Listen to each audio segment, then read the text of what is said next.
Okay, g'day all. Welcome to the Forbidden History Chronicles.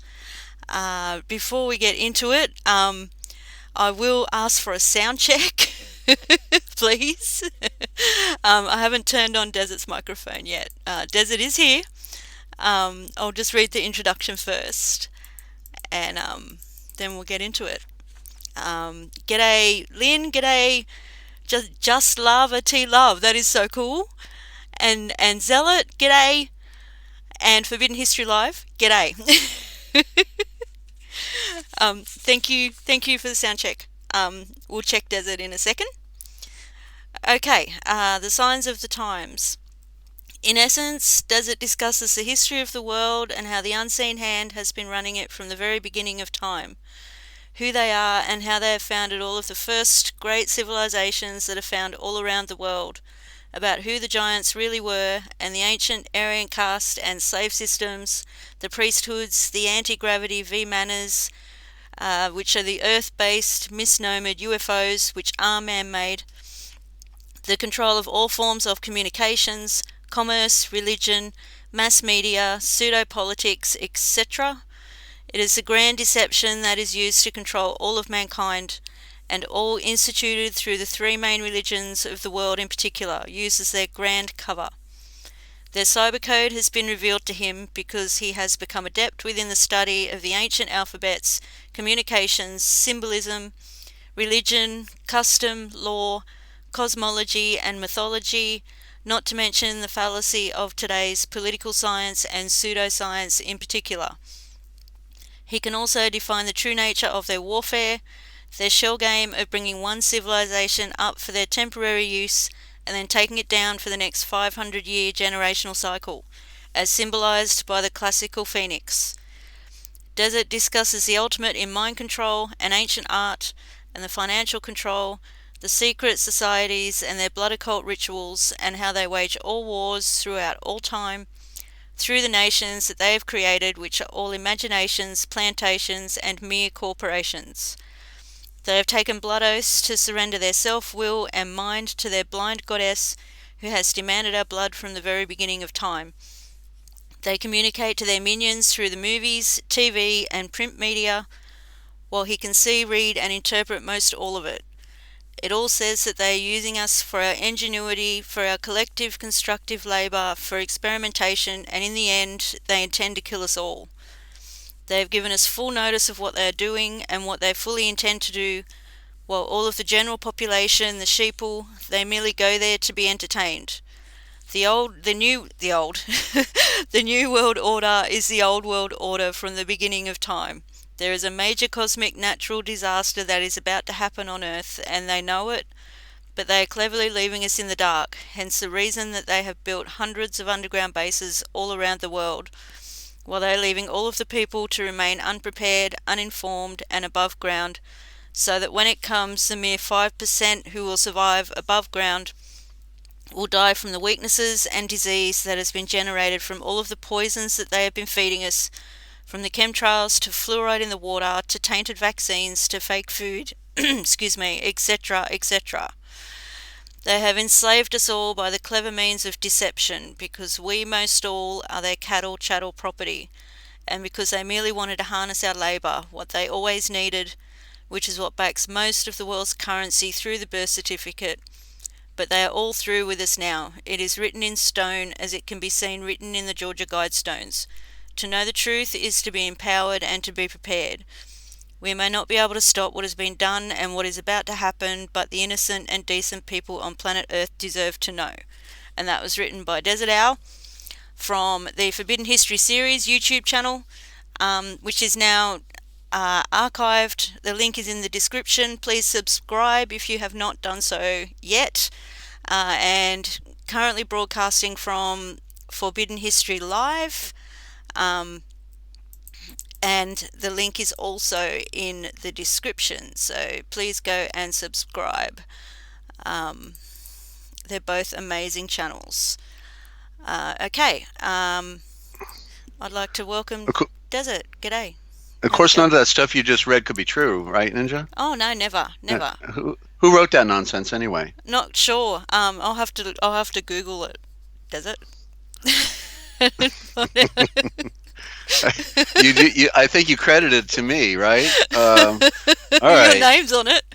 I guess I have to fess up to it then. All right. Well, maybe it is true. Maybe the truth is stranger than fiction. Maybe the funny thing about the shell game is, the same people that gave us the Stalinist Soviet Union with 50 million people slaughtered. They all want to get hyped. The Khazarian mafia, who AKA pseudo Israel, want to get everybody caught up in 50, or excuse me, 5 million supposedly, of them that got killed during World War II in concentration camps. But I saw the report from the Red Cross, the World War II survey from each concentration camp, and it wasn't any more than 50,000. But yet, so they want everybody to get caught up in the illusion of the 5 million. How come then, if they care so much about humanity, then why don't they remind people about the 50 million that the Jewish mafia killed in Stalinist Russia, right? The Jewish mafia, but they're not going to do that, of course. But the irony is that the same people that gave us Stalinist Russia, the same people that gave us Nazi Germany, the same people that gave us the Roman Empire, the same people that gave us Pol Pot and the Khmer Rouge in Cambodia as another mind control experiment, just to see if half the population would be willing to turn on the other half of the population and cut off Yeah. their heads. Yeah. Right after Vietnam, it's all the same clique. Yep. It's the same group of people doing it throughout all time. And that's what people can't wake up to. They can't Yes. see through the illusion of good, bad, and ugly when they're all the same, Exactly. Exactly. Well said, Desert. I love this already. Yeah. Yeah. Yeah. Kidding. Thank you. Always Yeah. And amazing. Always amazing. I just want to say g'day to Yojani. G'day. I love you all. And can I please get a sound check on Desert, please? yeah, audio Yeah. check. And also, I want to just add, because Lava Love, who has adjusted her title now from Just Love to Just Lava T Love. I'll call you Lava Love for short, though. Yeah, Okay, lava love. Yeah. Lava. And sounds funny. Uh, Anyway, Thank I have a you for lot the of love sound going check. around here. You can't Yeah. argue about it. But she said good dawning. So she's been paying attention, and so Yep. she wants to, not use the cyber codes of the occultic and be under their spell anymore. But I just want to clarify for anybody who missed it. I finally did the etymology. I knew mourning, was. Yes. When you're Yes. in mourning or say good morning and you're Yes. wishing somebody has a death in their family. So it was weeks, and I said I got to pick up that big dictionary, the Yep. big one that I had to practice lifting weights to Yeah. hold, and so finally got it out, and I looked in there, and then I realized the switch out. Okay, it's they slant words. That's what we know that they do. They Yeah. slant them, Yeah. and so just like gospel is go spell, Yeah. but or when you go in a courtroom and they say the judge is presiding, but he's really presiding, meaning he's already working with the prosecution to throw your butt in jail because they make big money up by bonding your hide. And so then he's presiding. Then he said, "Oh, you don't have an attorney? Oh, are you here to represent yourself?" What he just meant was to represent yourself as the fiction, because only fictions can be in the commercial racket in a corporate court of admiralty / bankruptcy / slavery and a lot more slashes on your back. And then the prosecutor is the pro security. He wants that birth certificate to get it on Wall Street, where they originally sold the bodies of slaves in chains that came in off the ship in New York City. And so those words are examples of how they slant them. So I wanted to give a clue, to show that what I'm saying is relevant truth here, because mourning is the corruption, but it's really Morgan, and also we could say in the old High German, the Morgen, and so or Morgan, it's all Germanic, but so literally Morgan means more of the garden, Gan is garden, and the light, and in fact, Mor means the mother's light, Mor, the mother's light of the garden. And so that's what it is, right? Because the sun is rising, the birds are singing. It's Yeah. happening all of a sudden after the darkness for 12 hours. Now we got the Morgan, and but Morgen also is another variable in the sense because Morgen means what? When you got the sun shining, you got more generation going on, right? The power, Yes. and then now the plants are growing because the sun is Yes. generating. So you got Morgan, or you can say good Morgen, Which is but it's about to not happen. morning. Sorry, which is about to happen here. Right, Spring is in the air, almost. Please continue. right. And Yeah. so they put the letter N inside morning. So you see, that's the difference between Morgan and Morgan. They put the N right after the R, and they switch out the meaning of the word. And so literally Morgan means the mother's light of the garden. Okay, Ninja. Back to you. Thank Thank you. you. While it's in my head, can we please define the word spring, if that's Okay. okay? Yeah. So spring. The ing is. Let me write it down so I can be looking at it while I'm talking about it. Okay. Right. So, and I got a bunch of words in front of me here we can go through I've and got another and word as well, but I'll save it. But yeah. energy. So spring, as we see, uh, okay, so ing in its prime sense, I representing the phallus of creation, but also the dot on the eye is the moon. So it's the secret of the psychological effect of the moon in the darkness is an occultic symbol because it's in the darkness. So ing, if you add the word L on there, you get ling, and there's where we get the word lingam Yep. from, right? Yep. So Wow. which is the Hindu male a Yes. sexual organ, and so but spring, as you can see in the prime prefix, is sprig. Okay, sprig, and so it would be more correctly to say ing, therefore representing creation. It is then the spring is the sprig of creation. Okay. Okay, you see it's sprouting, in other words, right? Yeah. Yeah. Sprout is also a form of the word sprig. Yeah. Sprou, you can see sprout and sprig. So it's the sprig of creation or the sprout. We could say the sprout of creation, right? That's spring. Yes. Thank you. It's in the word. Thank you. Okay. And don't And forget you all the heard it here first. plants. Okay. Yeah. All right. Yeah. You Mhm. won't hear this anywhere else. Um. All right. Yeah. All the plants spring up. And they spring to life, and yeah, I'm just seeing all this stuff. Right. So thank you, Okay. thank you. Right. So I saw. So we're talking about symbolism. So we're gonna. I saw a movie. I was looking for the one on Noah that had the guy who was in Gladiator, and I couldn't find that movie. And then, so I found this. I saw this one that was titled on Netflix, Solomon Kane.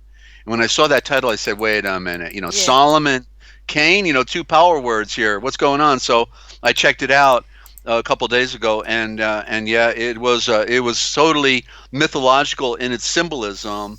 The average body watching it would never get the message of its occultic message because yet it is the story of transcendence within this movie, but it's filled with a lot of bloodshed to some degree Yeah. because it's about the one power broker over enslaving mankind, and there's a lot of cutting up going on, and there's the hero. This about the hero's journey, but then he has a brother. Not quite twins, but the metaphor is there, and then his brother in the beginning of the movie falls off a cliff, but he doesn't die. And the brother falling off the cliff as his other half, represents the fall of mankind that he had to go into, then to be set free. And at the end of the movie, he fights this giant monster, and he kills the monster, set free. He gets the virgin. He saves the woman, the virgin, and the virgin represents what we're supposed to be in the pure essence of our creation. That is, we do not harm other people, or all of our thoughts are pure, and so literally our salvation theme is found in this movie. So you see Solomon Kane. So it's worth watching to see if you can get the interpretation of the movie, to see the underlying theme of what we talk about here, because it's all in that movie, and it's all the picture. And in fact, he's nailed to a cross at one point, and when he sees the virgin, then he pulls himself off the cross. So Oh, really? yeah, yeah. So Wow. so but the irony, of course, is that the occultic are the ones that are controlling the narrative. They're the Yeah. ones that control the Yeah. movie, and so they're telling us they know the true story, Yeah. they know the metaphors, but they're gonna deceive their followers in their secret, like Freemasonry and their little occultic rituals that or like Skull and Bones when they get to lay in a coffin, and then they come out being the second born, being second born into what the ultimate darkness, right? They went from one darkness to another ultimate darkness, where now that's why it's okay to they say it's okay to commit mass mayhem and murder and kill people, especially Christians. Those are the ones on their prime target list, of course. But what's interesting in the movie at the end, when he says, "Now let not one of the putrid heathen live," it was a direct uh, relative to Islam. I put Islam here in capital letters, and so just like in the book of the protocols of the learned elders of Zion. In there, it said that the Freemasons would be in the last rail car, at least the puppy dogs, not the ones in 32nd, 33rd degree, but the puppy dogs that are only in the second, third, fourth, fifth degree, little peons. Then they're all going to be in the last rail car, and so they declared in this movie also that the putrid heathen, the Islam, will be also going down. And what's really funny about this Islamic thing is how they like to call us all infidel, right? We're the infidel, right? And Yeah. Yeah. I've never seen more infidelity in any culture other than Islam. So it's rather ironic they call everybody the infidels when they're so in have so much infidelity going on. It's unreal. So Wow. it's a very sick world we have. Yeah. In other words, they're insiders. They consider themselves insiders. The priest is telling us, yeah, we're going to conquer. Obama when he's in office, he's just a stealth Islam. And it's just the switch out. That they swear somebody into office in Washington, and they get them to swear on the Quran of all insults upon what was supposed to be supposedly a Christian nation. So Yeah. so there Yeah. so Wow. it's all smoke and mirrors. It Yeah. never was our nation, and that's what we pointed out when we looked at the Declaration of Independence. And I show you the code words there, right? The GH Yeah. in America, which meant to return. The code for return, just like you got the GH right at the middle of your keyboard, the GH for return, just like you find the GH in the book of Genesis. Every 50th word is a GH for a mantra for return. For return, that's the Masoretic text. That's not the original text, and that's the occultic Masoreim out of Switzerland, the Khazar banking is false Israel, that are giving us our Old Testament. And so when you can read the code, then it all makes sense. You see? Yeah. No, there's another word right there from Jet. Jet, good to have you on the broadcast. She brought up a perfect word. I got it on a card right here. The word ghost. Okay, and so literally, that one I forget half of what I've learned, and I got to remember it. But I was looking at Ghost this week, and I whether I forgot it or not, but I realized the symbolism of the G, which is that it represents, and just the reason, the Mason puts a star on his ring, or the G, excuse me, on the ring, right? So let's Yes. look at it like this. Look at it like this. I'm going to type it in, GHOST. Okay, which then is correctly Okay. I'm just gonna say STARHOST. g'day to Jet while you're typing. G'day, Jet. How's it going? Okay. All right. I'm So you see, so you're on a roll, aren't you, so the, Desert? Yep. the G is the symbol of a star. The Yep. G, Yep. there it stands for gold, right? And then for Yes. geosphere, for something round, Yep. and so then host literally means the only true star. The H is the, so host, HOST, then is the O, and then the okay, then the O, okay, that's that, and then the O becomes only, it's abbreviation. Then the ST is abbreviation for STAR. See, so the only I got I didn't do it right on the thing. Let me try that again. Well, you can see the O is for true, the perfect. Actually, it means the true perfect more than only. It means the true perfect star. And so host.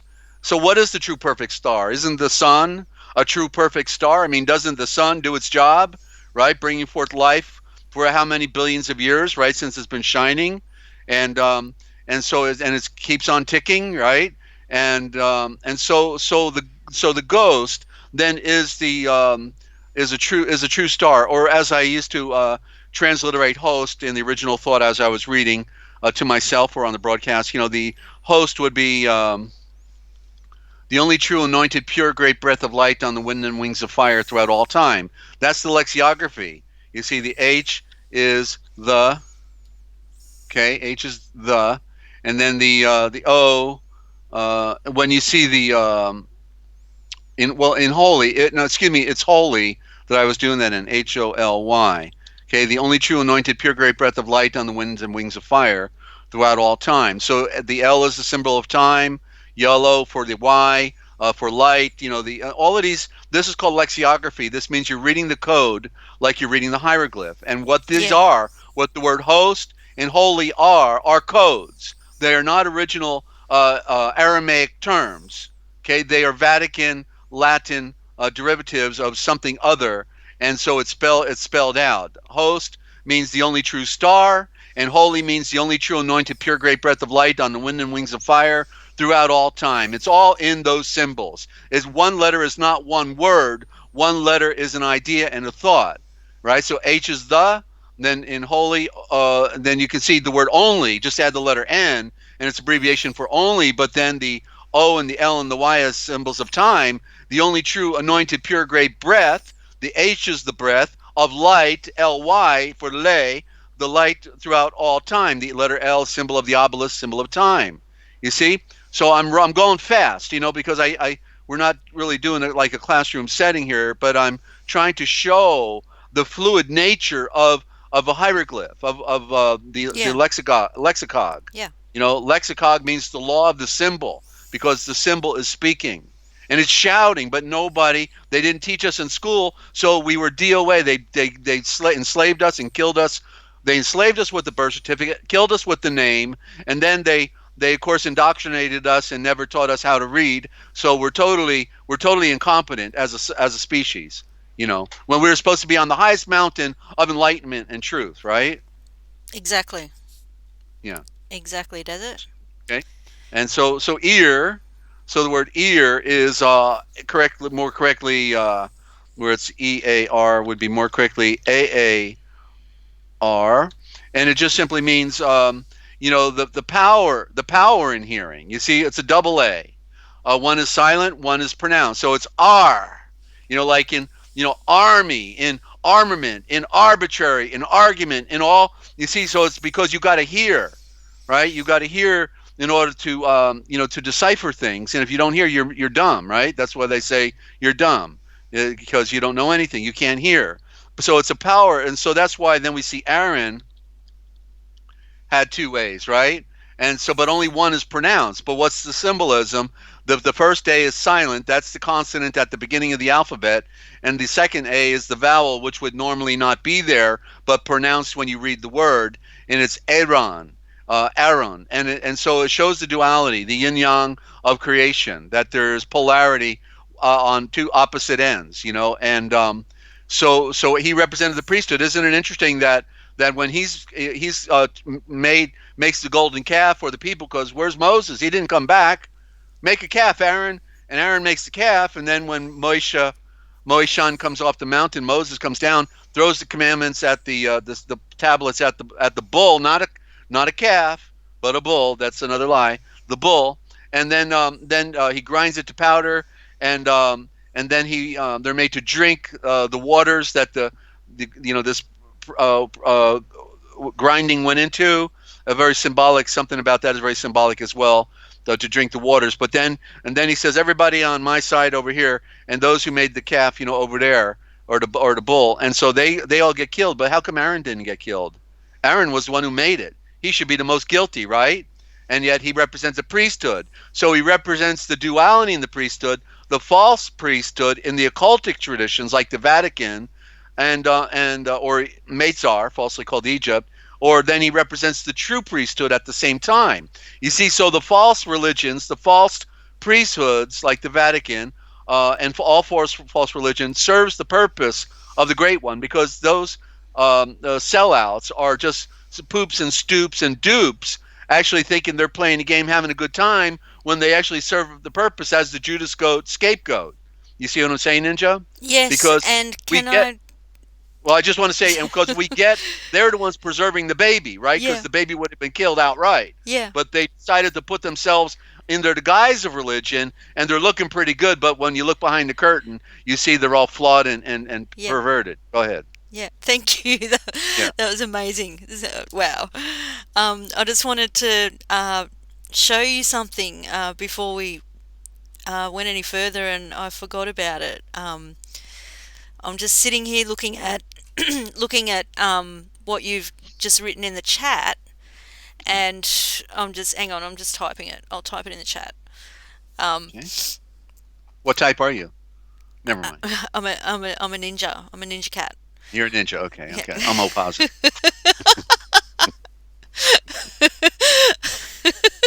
Nothing negative here. All right. Anyway, this is what I saw. Desert. I'll just hang on. When I was looking at what you just wrote, typed in the And chat. welcome to Crystal. Good to have you, Crystal. G'day, Crystal. How's it And going? Do you see it any yet, new Desert? listeners out there? Yeah. What? Do you see it? It's there. Uh, Um, do I say? Oh, harp. yes, HAARP yes, is sound vibration, right? So harp, yeah, is playing on the double on the duality, yes, right? Because they're creating weather. So there's true weather and yes, there's false weather, and they're trying to imply they have the polarities, both polarities of the chi, the yin yang, the high frequency, the low frequency. What frequency would you like, yes, right? exactly. Right. And harps, as in, I don't want to say the word, but I'm going to say it. And angelic harps. There's that as well. Like I Yeah. see the duality, and yeah, wow. Right. In fact, Nick Begich, who I interviewed, he wrote a book on mind control. Also, Nick, he his father was a congressman who got lost in Alaska and maybe on purpose. But so Nick, Wow. I interviewed him and he wrote the book also.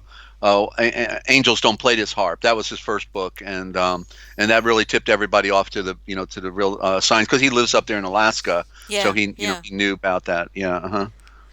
So yeah, so they're just these Wow. people. These people play on the spiritual themes, and Yes, yes, it's Lucifer clothed in light, and yes. Lucifer is totally nothing other than a corporate idea. It's a corporation that took on a life that has no end, because the followers would have to die to the cause, but they'll never die to their cause. So it's a perpetual mythos. But what's beautiful is I finally I now know as Lucifer means, the Lucifer means the true code, and it was a code. It's the code of the occultic, and it also was the code. Lucifer was the code to hide the true nature of the real bright one, which was Yeah, Adam, yeah, as we have it on the cosmic essence now, the short version of who is Adam. We have 5 parts up there now. People can check it out, and without having to sift through the 3-hour broadcasts that we do on the Forbidden History Live. So yeah, we define who the true nature of Adam, and what the story. It's been a cover. It's been a cover of the story about who the Aryan race really is, and all of this stuff. So that's what we're bringing out, and you're helping us, Ninja. I'm very grateful for that. And do you want me to continue on words? Where do you want to go? I just want to say that for anyone who's uh, new to this and having trouble Hearing seeing, this for the first time. yeah, hearing this You're for the hearing it first for the time first and time. having trouble like getting used to it and seeing through the lies and confusion, the easiest way um, is to know that the deceivers have no originality. They copy and mimic everything, and then they just give it back to us with a twist or reverse it or something, but they have no originality. I just wanted to say that, does it? Well, that's a Because that well that's a good a way to say it, Ninja. And of thank course, you. the reason they're not using originality is because they already knew the original story. Yeah. You see, and Yeah. it's better It's to like they've pretend. copyrighted it and twisted it. Yeah. Well, it's better to pretend that you represent the great one than than to create like a Mickey Mouse story. They Yeah. just took the theme of creation Yeah. and Yeah. about the one who would come down to save mankind, and they made themselves into the saviors. That's why every ancient culture has a savior archetype. From India, we've got Shiva and Krishna, and it's just another version of the other version, or which begins with the great god Indra, who is an Indrani. That's the wife, but it's really Indra is just to cover the male aspect for the hidden woman of Indrani. But then, when he mates are falsely called Egypt, we have Osiris, let's get serious, and Isis, and she's pretty cold, cold woman, because they're not the original. And then, in Greece, you got Jupiter as the great father, then Zeus, but Zeus becomes the all-powerful god, and Jupiter eats his own sons and all this stuff going on. And when you interpret the metaphors, and the symbols, then you realize these are the original stories of creation. So why would they have to make anything up when they can capture the original theme and make themselves look like the bright one in the idea of what Lucifer implies? The bright one, right? Yeah. The Yeah. shining. But it Yeah. was Adam who was the shining one who fell. You see, and this is the grand scheme of the cover, and also the fact that then it was the children of Adam who had all the knowledge he had because he passed it on to them, the great science and knowledge, their connection also with Yahweh, and then they decide that instead of fasting for 40 days and eating for 40 days and living in a monastic setting, they say, hey, why are we doing this? Let's go down and get some of those Irish women, those redhead spotted with the stain of blood from Cain, and let's have a party, and so enslaved mankind will make the Celtics our puppet kings, and we'll give them a pot of gold, and they'll be clicking their heels. And there's your spotted king. The leprechaun means spotted king, and so it's an ancient tale that came down from the beginning, and so they don't need to make anything up because they just stole the original narrative. So Clement referred to that as the law of syzygy, and the law of syzygy means that before the true one would come, many false ones would come, and that's ultimately how it happened. I had one more thought and it just like went right out the door. Yeah. I was I know gonna that feeling. cap it off. Yeah. Yeah, I know that we go feeling down through well. Yeah. so many trails. Okay, but anyway, so they alter everything. Here's you see the word alter, right? Let's look at this one. Oh Okay, wow. Okay. because, Don't get me uh, started. Please continue. I'm getting you I started. just Let me saw. help you I out. just saw. I just saw it. Start that engine. Okay. All right. Alter. A Yeah. L T Yeah. E R Yeah. is then all Tor. Okay, which then literally means all. You see. So if you got the altar, then Yes. you're the power broker, right? You got everybody Yes. coming bowing down in front of you every Sunday, and you're at the altar, and it's the altar of deception is where they Yes. want to alter your thinking. They want to alter your destiny. They want to Yes. alter your diet. They want to and then they want to tore you apart, because the tore is power, the power to tear, and so to rip your mind apart with their mind control program. Where did the mind control come from religion?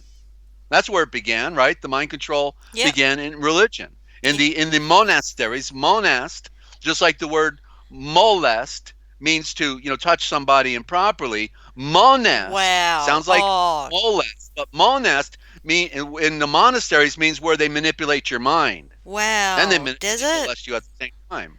In fact, I heard. Let me just continue on this thought, because I Yes, listened please. to this. There was this documentary that was about priests living in a monastery. Of course, it's Yeah. all stems out of Catholicism, and so in there, so it was a real 90-minute documentary where they didn't really talk, but they just followed the priest around, and then the priests were singing a song, and they're singing, and the bottom line in the song was this, where they're it sounds like some nice Christian idea song, about Jesus and all this stuff, and then they go, and Christ, you have molested me, and I am molested. That was part of the song. You see? And so who's the Christ? The Christ is the one who's strict, right? Christ rearranged the letters, you get strict, and it's the one that brought them in and converted them and gave them a good you know what I'm saying? Yeah. Baptism of another. And so Wow. that's what perverts them, and because they become seduced, and they literally had it in their song. They're singing it. Can you imagine singing a song that Christ, you have seduced me, and I am seduced, you know? And so there is, right in our face, Yeah. That's exactly the element, words that I was thinking. In our yeah, of face. Yep. yeah, of so many of the other elements, the hand signals, and the symbols on the wall, the Yep. nudity, Yep. like you're going into the Vatican and you got nothing but naked statues. Okay, I Yep. thought Yeshua taught us modesty, within in our pure tradition. Do we think we're going to be running around naked? Yeah, exactly. When that was a symbol of the fall, Yeah. and then we were told, then there's something we need to put on, and so it's all smoke and mirrors, and people just can't figure it out because the mind control is so great. Then they got part of it, but they don't have all of it. Yeah. And so I watched the movie Samson on Netflix the other day, and I'm trying to do some makeup from you know uh, not doing I did not don't do a lot of movies, but when I do, I don't do them for entertainment. I study them. Yeah. And so Samson was the most current version of this was the most current version of the story of Samson, and I find it rather interesting. I really see it as my story in a way, but it's Samson is actually um, let me type it in here. Samson, Samson.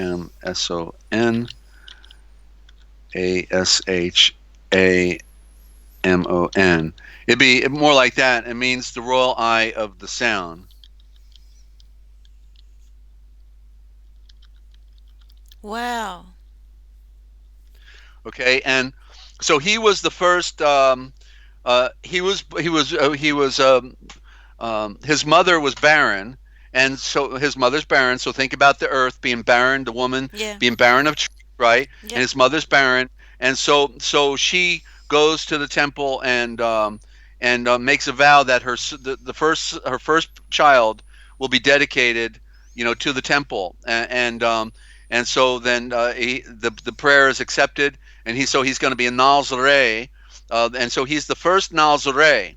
And so the Nazarene, as I said, is the original for Nazarene or Yeah. Nazareth. There was no called Nazareth. That was given a phony town by Constantine because they had to control the narrative of our scriptures. And Nazarene is also synonymous with the word Nazi. You see, because that's why Germans were happy to be called Nazis, because it had a primitive meaning, but it's occulted and hidden from us in the word Nazi. But it is Nazarene, and it means the not the that which came down, the light of truth that came down, the Nalzel, the nasal. See, what was breathed into us was the gnosis and the breath of life, and then the Nazare come down, the ray of light comes down through the knowledge of the gnosis that was breathed into us. And so this is the Nazare are preserving the original truth from the beginning, what was breathed into Hadam, and they're a pure Aryan line, and nothing to brag about with Aryanism. Okay, it's just we're stating historical facts and about cultural facts, and that they had an obligation to breathe the truth. But of course, the fallen ones, were not. What I didn't add earlier, they were not the angels with wings on their back, like what is being propagated when I say they wanted to go mate with the redhead spotted. They were Aryan flesh and blood, mating with the children of Cain, and that's where the corruption of and slavery of mankind began. But now through the story of Samson, we find out that he's then no razor is going to touch his hair, and he would not drink alcohol, and so the royal eye of the sound. So that's what the Nazare implies in Aisha again in Samson is Aisha, royal eye of the moon. So royal eye of the moon. So he represents at the same time the lower world, because what was his problem? He was caught up in his flesh, and he had a problem with women, right? He was always running after the women rather than running after the spirit and wanting to save mankind.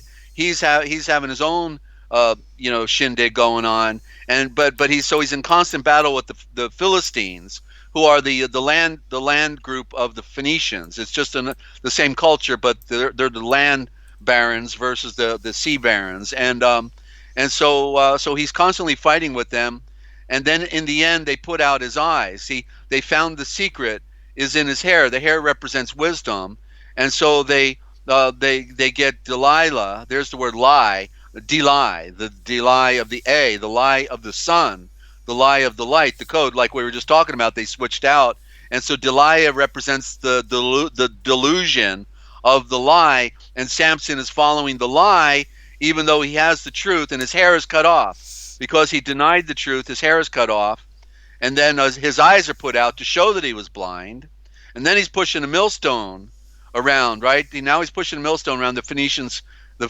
Philistines capture him, but while he's pushing the millstone around and he's thinking about what a jerk he was, at the same time his hair is growing back, meaning the memory and the wisdom of who he was, where he was, why he was, and when he was, and that he was dedicated to the service of Yahweh.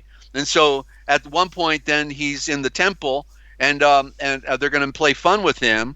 And so he's put in between the two pillars, the symbols of Freemasonry, Jachin and Boaz, symbol of sun and moon, symbols of creation. And then he starts, and since his hair grew back, it means his wisdom came back, meaning his strength came back of who he is, where he is, why he is, and when he is. And he says, Father, let me have one last chance of victory here. And then he begins to push the columns, and he knocks them over, and all the temple implodes on itself. And he says he kills more Philistines in that moment than in his entire life. Philistine representing the enemy, representing the adversary, representing then they converted into devil. But the devil, the adversary, is always man. It's always man who is doing something to you when you're having a problem. It's always some serpent in flesh and blood clothing that is doing it. So this story is a powerful one because we have to read the symbols. We have to be able to interpret these metaphors because they are they are to be interpreted. And nobody does. They just read it as a story. That's it. They just read it as a story. Oh, what an interesting story. How, yeah. Mm-hmm. But they don't get the deep, it doesn't penetrate the psyche. It doesn't. Yeah, because they're under the spell. Yeah. Wow. And he Zealot says Samson just came up 2 days ago. So cool. Okay, very good. Well, definitely. This was the most current version.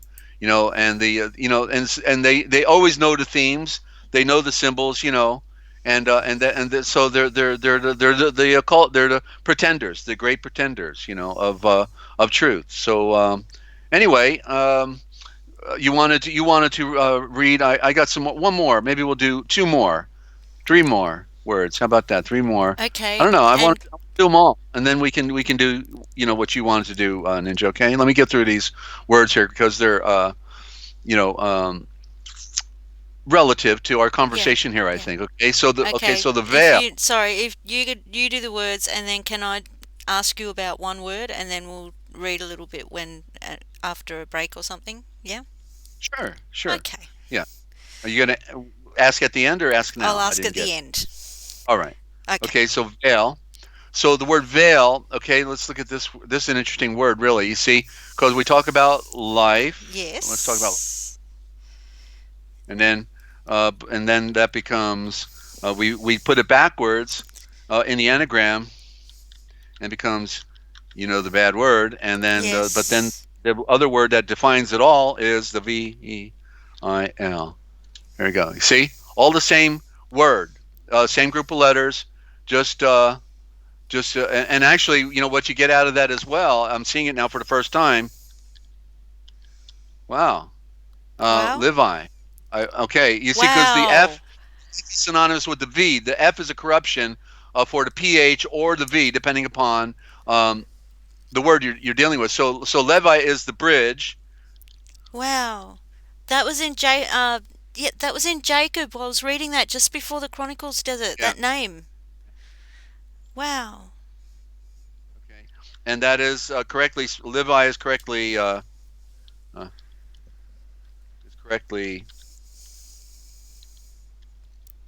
Okay, the way.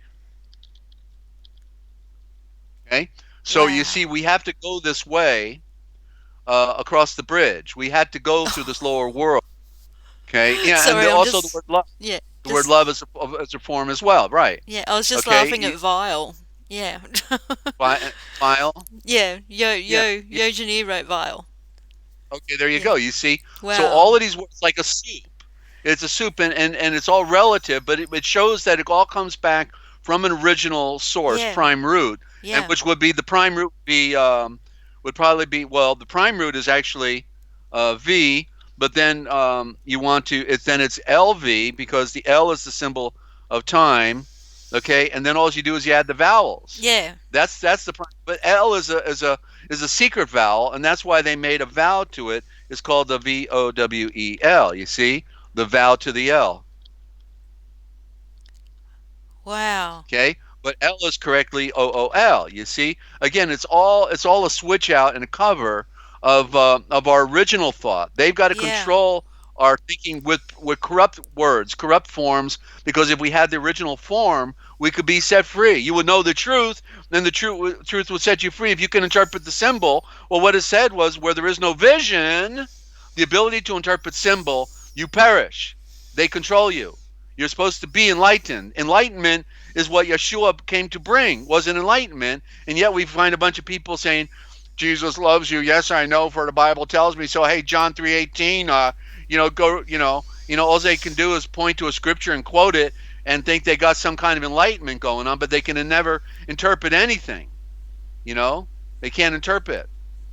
Uh, and it's really Vav. Don't forget, you need to put Vav under there if you're going to do that graphic Yeah, I know. ninja, right? I haven't edited it since I put it Yeah. on. I just remembered Okay. I So had do it. both because we have to show them original thought, and Yeah. and therefore the W. So flip over to W's, you get mom. Yeah. So mom's looking good. Okay, nature looks good, but yet it is the illusory world that we are in. How about this one? Is this one a bit better? You'll see it in a second. The emergency broadcast system. No, after I changed it again. Oh, okay. You'll see Okay. it in a second. Yeah, wave energy frequency. Right there, you go. There you go. The And it's in yeah, and a A shape. That was yeah. accidentally deliberate. Yeah. And the yeah, so we'll see what you see in the wave is you see the VA. You Yes. see the above, the below, the above, the below, the above, the below. And so what is above is vibrating down to below, from above down below, from above. But what then happens?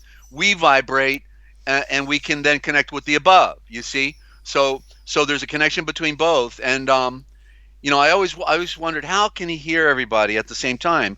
And it's not, and then I realized, well, he's not really listening to everybody at the same time. We have to be on his frequency. When we get on his frequency, guess Yes. what? He's listening to us. I was driving my 18 Wow. wheeler going. I remember going towards Dallas from Houston, and it was pouring down rain, and I was adjusting the FM radio trying to find something to listen to, and all of a sudden I realized, well, that's it. Once you get on his frequency, you got his attention. He's listening to you. But Yes. if you're not, he don't care. Go do what you want to do. You're following your own free will. Go have at it. Yeah. Go have Yeah. it. Yeah, That's because exactly you'll find right. out in the end it's God. Yeah. It's free will. Wow. Okay. So ovary, interesting word. I mentioned it the other day. I don't know if on the program or if I was just looking at it, but anyway. So the word ovary here, literally, when we let me. I guess I got to type that one too. So and I I hope I think spell I think you did mention it. I can't remember what right. in Yeah. particular, but I remember you mentioning the word. Okay. Yeah. Yeah, with you. I think it was with you, right? Okay. Possibly. AY. Okay. And so that literally means, Wow. you see, the true Yes. center of light. Yes. O vor ray. The vortex. Remember, we talk about the word is a shavor, and we say that's the eye of the royal center. Yep. The vortex, right? So the O means true, perfect, and complete center of light. The true, perfect, and complete center of light. So the ovary represents creation, right? Because that's where what the seed is. The seed made in the ovary. Is that how it happens? Then it goes through the fallopian tube and into the middle of Yeah. the uterus, and and literally the egg spins. They've actually, I saw a Nova presentation once on this, and when the seed goes to the center from the ovary, then it spins. It literally spins around like the Earth. Oh, I'm sorry, everybody, but it does spin like the Earth. Okay, so deal with it. And so because I love it. microcosm is representing macrocosm, macrocosm is representing microcosm. All of nature is speaking, except when it's flat. And so ovary. Okay, there's a. I think the ladies will appreciate that one. So That's a there good you one, go. You see, Desert. so ladies are carrying the true center of light in their biology for why? Because they're the one that was designed to bring forth the baby, to carry the baby, the woman, and she gets a bad rap, but yet Yeshua painted us a different picture when Maryam was anointing his feet, and then Judas, the ass, begrudged him, and he says, leave her alone. This thing she has done for me is for my burial, and that's the anointing. You see, the anointing, what it implies right there is that once we know the truth, we can then die to this world. It's hard to die to the world until you know the truth. Yeah, And then he yeah. says, this thing that the woman hath done, this thing that the woman hath done, what? Her symbolism communicated to me. In the higher frequency of creation, she is speaking, but nobody can read it. But once that you can receive the resonant thought of creation, which is the higher vibration of Yahweh coming to you in symbol, and then this thing that the woman hath done will be written about as a memorial for her. You see, so this is the baby coming forth is the truth. And if we want to talk metaphor, the ultimate baby is the truth, right? Yes. What Wow. better baby could there be than the truth without the liars and the Yeah. deceivers? And when we come Just the, into this world is when we are pure and innocent and and able to receive whatever we're fed in a heightened yes. awareness, in a heightened, yeah, we receive more information at the beginning than we Yes. do later on because what's happened, the high frequency is in the beginning, right? Because you're small, Yep. and as you get bigger, the frequency gets lower, and then all of a Yep. sudden you can't hear anything anymore, and you Yep. become a bigot or prejudiced, Yep. Exactly. or Exactly. stupid, one or the other, yeah. Wow. Yeah, I can tell this broadcast will never become popular, but that's okay. You We're here to tell like this. I don't care what people think anymore. Neither do I I. really don't. Neither do I. We're Yeah. speaking truth, and that's all that matters. Yeah. I'm just trying to find it where before Okay. I'm trying to I'm trying to find a very important picture All right. Well, relating to what you do just that, and said. I'm going to There we go. go I'm just to the going to put next that word. one up there. I got four more to go. Okay. Four more to go here. Yeah, we might as well just get out a lot of words today, and it'll be fuel for thought, as what we've been talking about here. Yes. The baby of truth. Okay. So above, ABOVE. Is of so we have to see it in the code AVAV. And that's where I saw the ovary. Wait a minute, that's where. How did that happen? I'm looking at this note here, and then we got of. Oh, okay, AVOVA, and then it becomes OVA. RAY. Wow, how that worked out, huh? And so continuing on the same thought, I didn't realize the other card had it, but above, okay, Avev, Avev, above, you can see here, you can hear the primitive, right, in above, Avev, Yeah. Avav. You see, it Yeah. sounds like the primitive Indo-Germanic, but then we see we got the word Avov, Avov, and whether the A is a symbol at the end of Avov, or not. You can turn on the sound, you can turn off the sound, and it will reveal a hidden meaning in a word. Yeah. Just like the word truth, That's the truth, wave. The yeah, it's the yeah. Please just continue. like the word truth. If you turn off the T, you get root. So Yeah. what's at the root? Nothing other than the truth. You see, so that's why the original thought, I sometimes say that it's the truth from the tree's root. You see, the truth doesn't come from anywhere else but the tree's root. That's what tree? The tree of life, right? Through the tree of knowledge. And so the tree of knowledge becomes convoluted because a lot of people are putting on the tree of knowledge and looking pretty good, like the occultic Luciferians, but behind them they are the mother sons of darkness. And so literally of Ray also that means the true star ray. Okay, the TRUESTARRAY. Okay, and so in that above, so when we're talking about the above, the ave, the avev, or the ovare, we're and so what we mean when we say above in the primitive sense is the true star. What's above?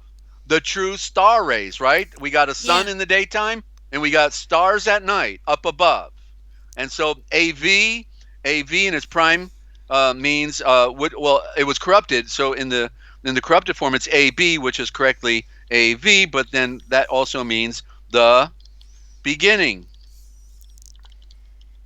What's in the beginning? The star. The star, and because the funniest thing about the flat earthers again is they can't even tell you where the earth came from. All they're saying is it's flat and the sun is a basketball and everything else you see up there is an illusion of some sort. I don't know. I've followed all that stuff and it was so confusing and stupid. I can't begin to tell you. But so So, AB, and so the sense of AB, as we see in the legal diction in Black's Law Dictionary, like ab initio means in the Latin from the beginning, but it's the code is the B is a V, and they're the AV meaning the beginning. What is the beginning? The AV is the star. You put the AV together, you get the six-pointed star, and that's the first of the alphabet. So in the beginning is a star, and out of the star came the planets and the moons. You see, and that's what we have to take note of here. so, So um, yeah. sorry, I've been uh, on the edge of my seat. I mentioned to you, I saw all love in above. Is that right? Is that we're looking into Well, it? the OVE is the prime root. The OVE is, see, in other words, what do we call, we have what we call prefix and suffix, right? Yeah. Okay, so the OV, we would think that normally the um, the the the um, the prefix might be superior, but it's not. It's the see, because it's in the word, right, type it right here, is suffix SUFX. How do you spell suffix? IX. I'll just spell it that way, but here it is, SOLFIX. See, it's the suffix. The suffix Oh wow. is the sol, right? And what do they want to call? Like the words that are not vowels, they call them what? Consonants. Yes. Consonants. SONSONANTS, instead of when they're really SONANTS.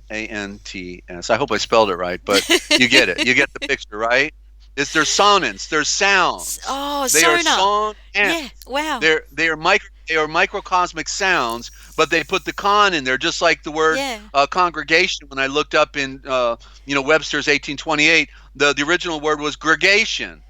Gregation was a gathering of people that come together for religious purposes, but then they made it a congregation, and so they made the sonants, the sounds, consonants, because what happens in modern English? We got one letter represents three or four different sounds. That never happened before. One letter was supposed to have one sound represented. That's why Italian is so easy to learn, because Italian has one letter, one sound, you see? But with us, we have Really? Wow. confusion. That's bad. Yeah. Yeah. Wow. Okay.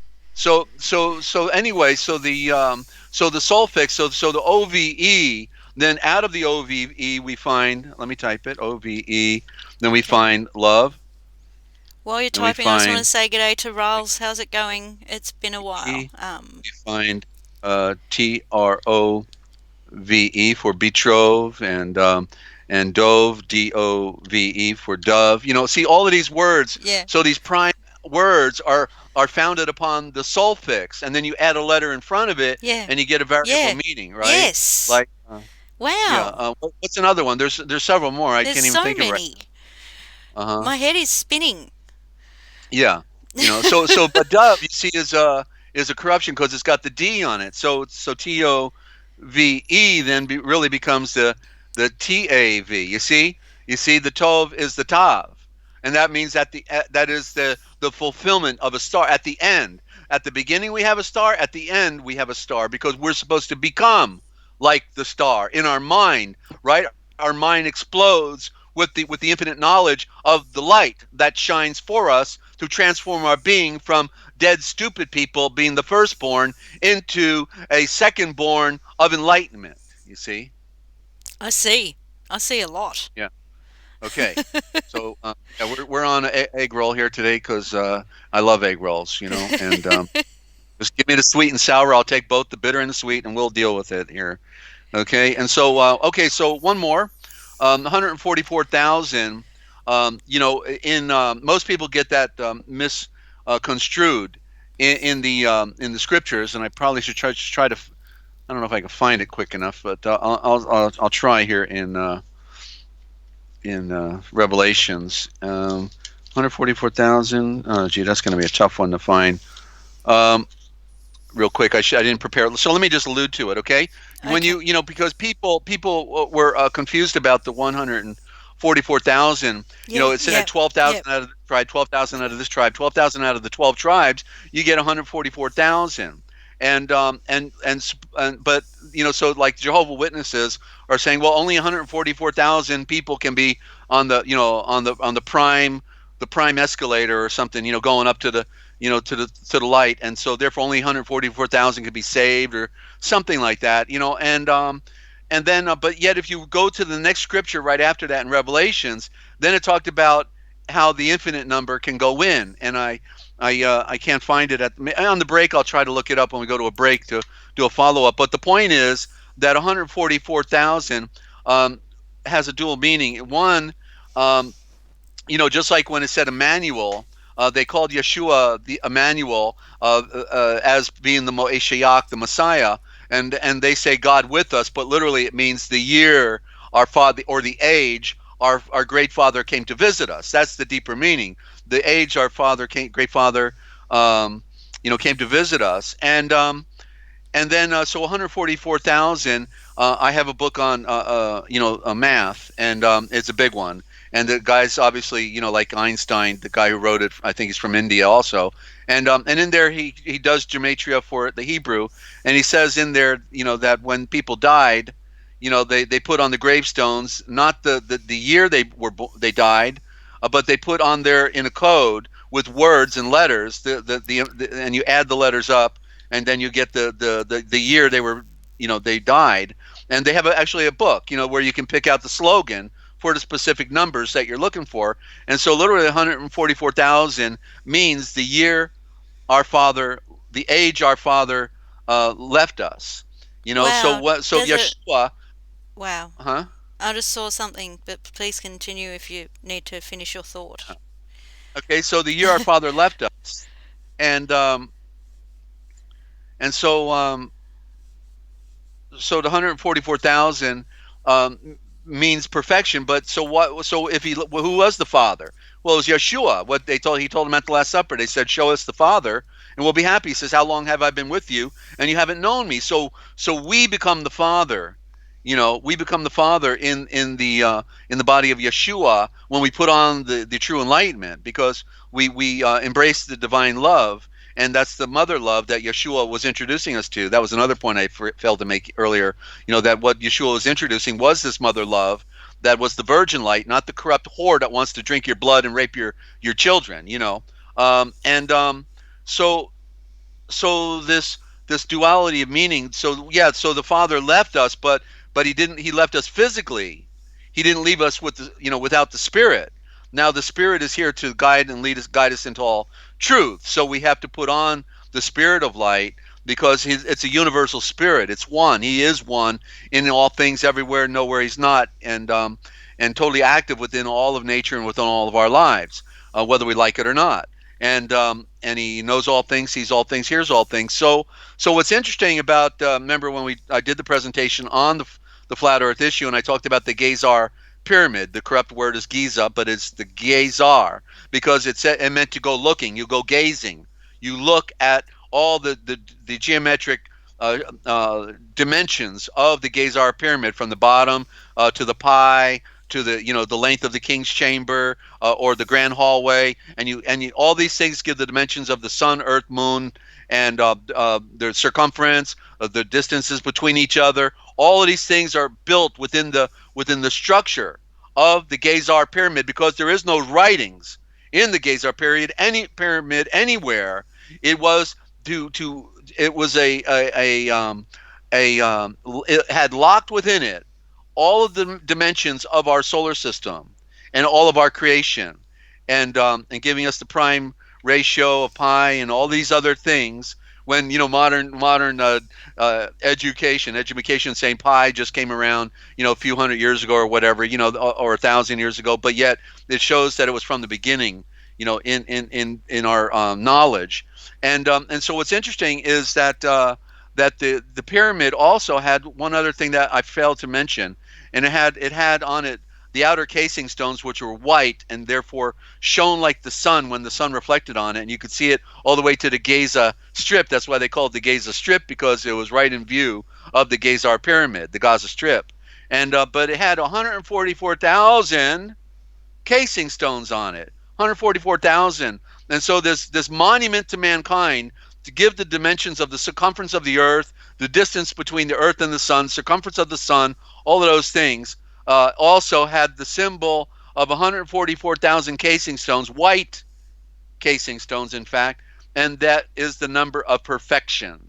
You see, because the Great Pyramid, the Giza Pyramid, the biggest of them all, after all of them were making their pyramids, and finally the Great One comes along and says, "Okay, you made your pyramids. Now I'm going to make my pyramid. Do you mind? Excuse me." And he goes to work through Melchizedek, who is also Shem, prior to the flood, prior to when they built the ark. It was before the flood that this pyramid was built. And so, again, it defies the flat earth theory, because the facts are that our earth is round and the dimensions are given in the Giza pyramid as well. And so 144,000 is the number of perfection. So it didn't mean that only 144,000 people could be saved, but it meant only the perfect could be saved. You see, that's what's implied in the story. And you go back to Judges or Joshua, I can't remember which one, and they talked about the 12,000, 12,000, 12,000 back in the Old Covenant, and it was about doing battle. Okay, and those who put on the perfection of the Moashiach can do battle and can have victory of light. Okay, so how about that, Ninja? We're winding down here. Okay, I got two more. Okay, real quick. And the word hormone, rather interesting, because you can see in the word, the original thought is usually right in your face in a word. And and the thing that's interesting about hormones, we only most often think of it by how do you spell hormone? Give me HOR. Mones, and I also want to go back to the 144,000, just so you Okay. know. All right. And so what we get out of here, just take your notes. You got to have a notepad with you. I've You know got that. notes. You are of the moon, which is really is really correctly hour of the moon becomes son of man and seed of MOON. You see, so it's all a play on words here. But so hormones. So we think of hormones typically as related to sexuality, but yet like when I watch Dane Wigington, he talks about the trees, and you remember how the trees were no longer dropping the leaves. When the leaves would die, they would stay on the tree, Yeah, right? Showing that, and so he spelled out that there's a hormone in the tree. that's You what see, my there's a trees did in my yeah, backyard. Yeah, yeah, and wow. so there's a hormone, okay, in everything. In other words, this idea of the hormone, and so the point is that we see in there the hour of the moon. So what is controlling our lower creation? When we look at the sun is passive, right? The light shines, right? It's passive. It's very, but yet look at what the moon does, right? The moon, it can pull the ocean and create the waves, right? So that's not passive. That's pretty strong pull, right?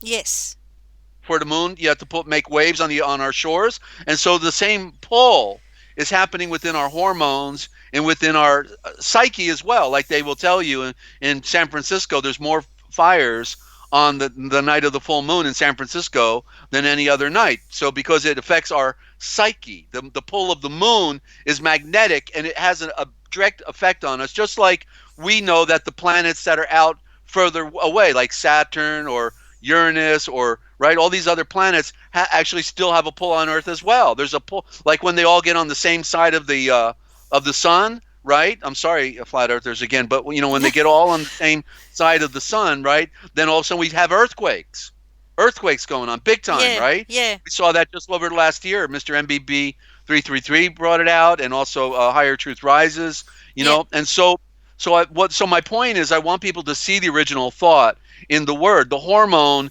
means the hour of the moon. It means the time we are under control of the darkness of the fall of this creation, or Wow. we're being ruled by our serpent, and the serpent has to be crushed under our feet, and then we move from being the son of man, which was a corruption for the seed of the moon, to becoming the seed of light.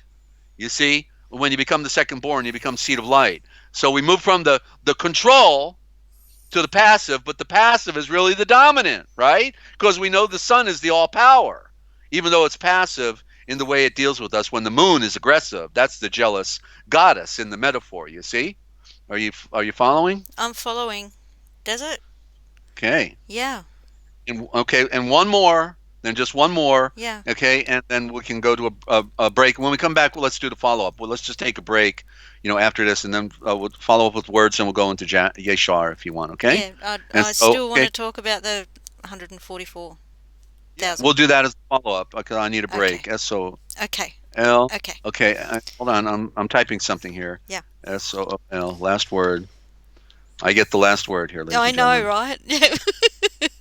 All right, and that is SERPANT. Oh, don't blow it here, okay? I spelled that wrong. Hang on. PENT. Okay. Jeez. KNOWLEDGE. Okay, there it is. Okay, so when we talk about our soul, you notice they put it on the bottom of our feet, Yes. but it really represents the head, your power source, and soul is. Then you can see the owl in Soul, right? The OOL is right. OWL, that's the corruption. OWL is a corruption. It's correctly UL, sun and moon, and the symbol of time. Or sun and or earth and moon and symbol of time. It's all reflective on sun, earth, and moon, the three. And so you see that when you put it back correctly with the H, you get Shul, and the S is the serpent, okay, and then the H is the breath, and then the OO. I didn't spell breath right here. The OO then is the sun and moon, and then the L, it becomes the symbol of time. Okay, so all that is in there. So literally, when we talk about the soul, and we see the word school because shul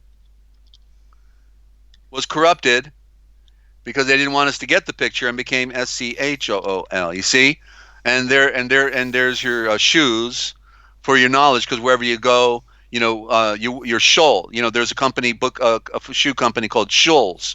Shuls. They're playing on the word shul, and that's your shoes. You see, and because everywhere we go, we learn if we are enlightened people, and so it has to do with knowledge. Your soul. In other words, if the soul implies the sun, and then it's a metaphor is the light, and then so the light is the metaphor for the knowledge, right? So your soul is your power source for knowledge, but yet they taught us to put it on the bottom of our feet, so we'd be walking on it and we'd be stupid while we're going to school Yeah. with our shuls, and you know what I mean? It's Yep. all a joke. The joke's on us with all of these terms, because this is all original thought, and it's undeniable. Because of just do your own homework. It's all an open secret. Go get your dictionaries. Go get your Strong's Concordance. Go start studying the Hebrew and the Greek, but you'll still be on the merry-go-round, because it goes back to the original, which is the Indo-Germanic Aramaic mother tongue that they stole from us. They say we just don't know where the Aryans came from. Well, guess what? Stay tuned, ladies and gentlemen, and go look at our archives. Go to Cosmic Essence, okay? Because right there we tell you who Adam really is, the first Aryan that they didn't want you to know, that we tell right here. Ninja, I'm going to sign off here, and we'll take a break. And when we get back, we can pick it up. And we do take comments or questions as well, and you can tell them how to do that, right? And Yes. thank you. How long a break would you like? Uh, it's a 7 minute, give or take. Okay. Okay, good. That means I might have time to go and get a coffee. Wonderful. That's the cafe. That's the cup of cafe. Woman. Okay. Yes. All right. Okay. All right. We'll be back right after this short break. Um, you can call in with a comment or a question or just to say g'day. The number is you can call Desert direct.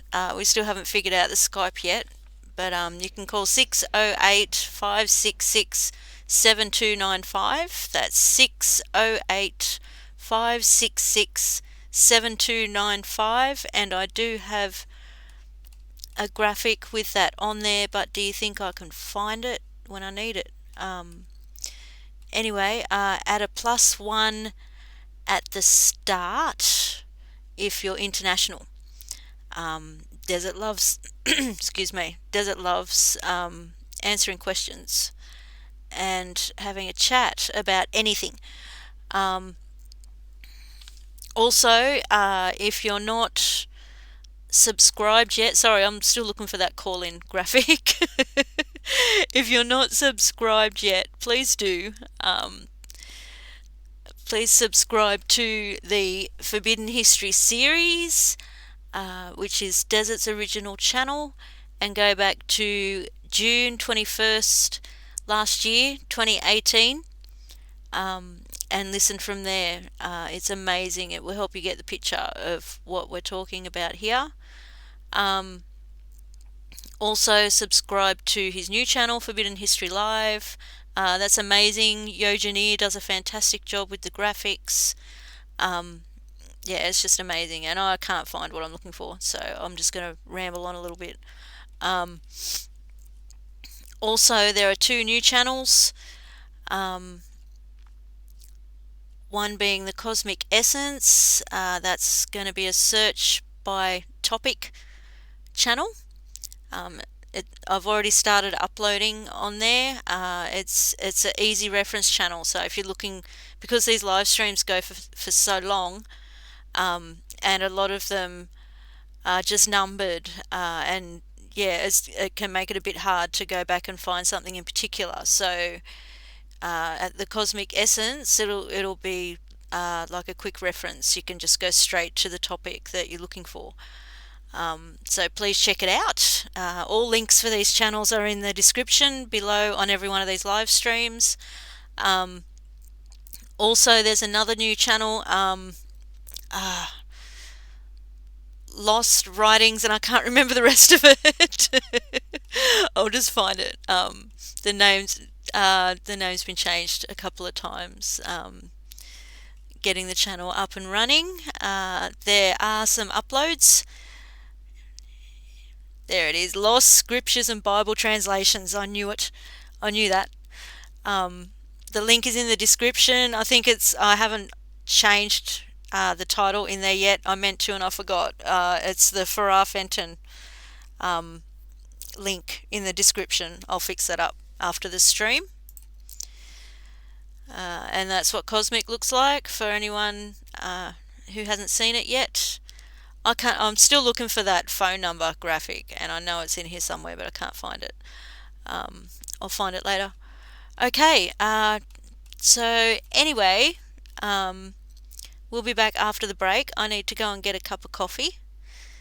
And please stay tuned. It's amazing. It's amazing what you'll hear. You won't hear this anywhere else, guys, except for Forbidden History Live. Okay, we'll be back after the break.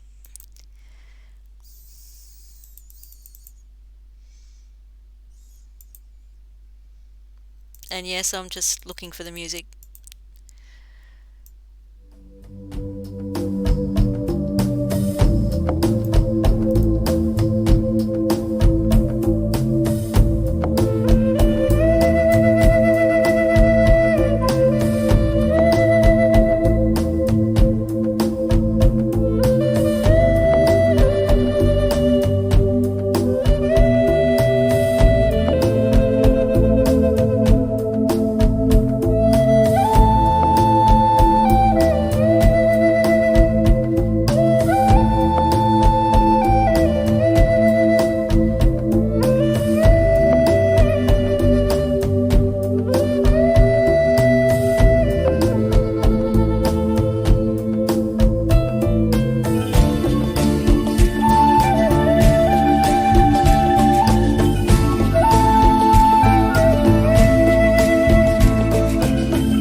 Okay, welcome back.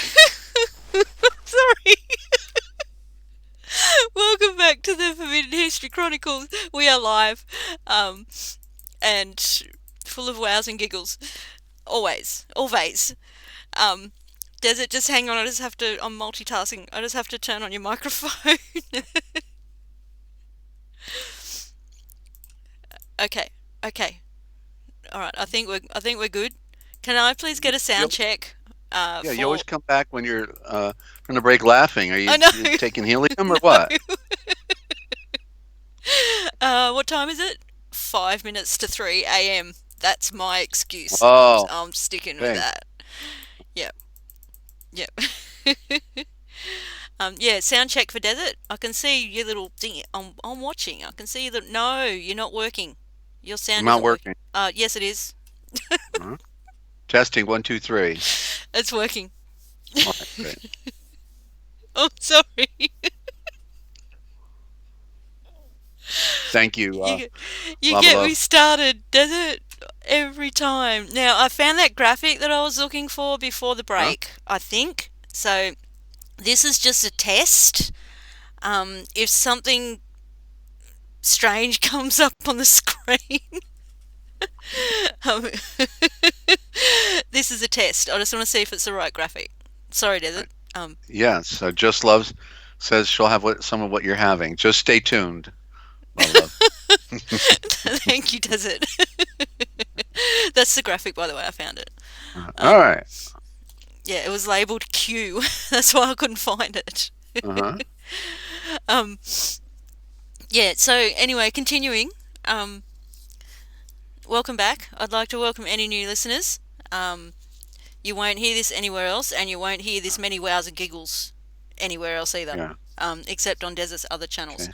Um, and welcome back, Desert. Can I talk to you about the 144,000 now? Yeah, if you could turn the blinking light off, yes. Oh, okay, sorry. Okay. That's all right. It's There's a on a big loop. question marks on there. Yeah, And so I like something like nature. Let's put some nature up, something, yeah, I'll find that we something like. pretty. Hang on. Yeah. It makes it easier to talk. Yeah, I like Uh, that new book in the clouds. I'll find that. mhm. 1 second. Well, find something else. You have a lot of different stuff to choose from. Try to get something different now. The Okay. doc or anything, Okay. just mhm. So we can Okay. transcend. It's a way to leave Okay, our we'll go. phony reality that we're All right. dealing with. It's changing in any second, does it? All Um. right. Okay. So the 144,000. Uh-huh. I just saw it. You were talking about. Oh, see, I was on the edge of my seat, does it? I wanted to like say what I was thinking while you were speaking, but I knew I couldn't because you were on a roll and I hated interrupting.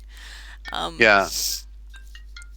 um, I think I got a call coming in. Do you want to take the call real quick, or yeah, we better because it's a caller, right? It's a caller okay, program. Hang on. Let's off, see. go Hang on. for it. Yep. Yeah. Okay. I bet you it's Crystal. I think that's a Crystal number. Can I help you? Hello? Yeah, hi, this is Larry. Oh, Larry. Yeah, Well, I'm doing a Larry. Larry, are you listening in on the broadcast? Are you a live caller, or is this a business call on the side? It's just a business call on that side. I didn't know you were on. Yeah, I'm being interviewed by NinjaCat 111 out of Australia. So can I call you back? Okay. Yeah, call me back later, okay? All right, Larry. Thanks. Be well. Bye. All right. Yeah, my old friend from all the people in the freedom movement, Larry Egamo out of Dallas Fort Worth area. He's my longest running Patriot associate, you might say. He studies the law and everything, and Yeah. Wow.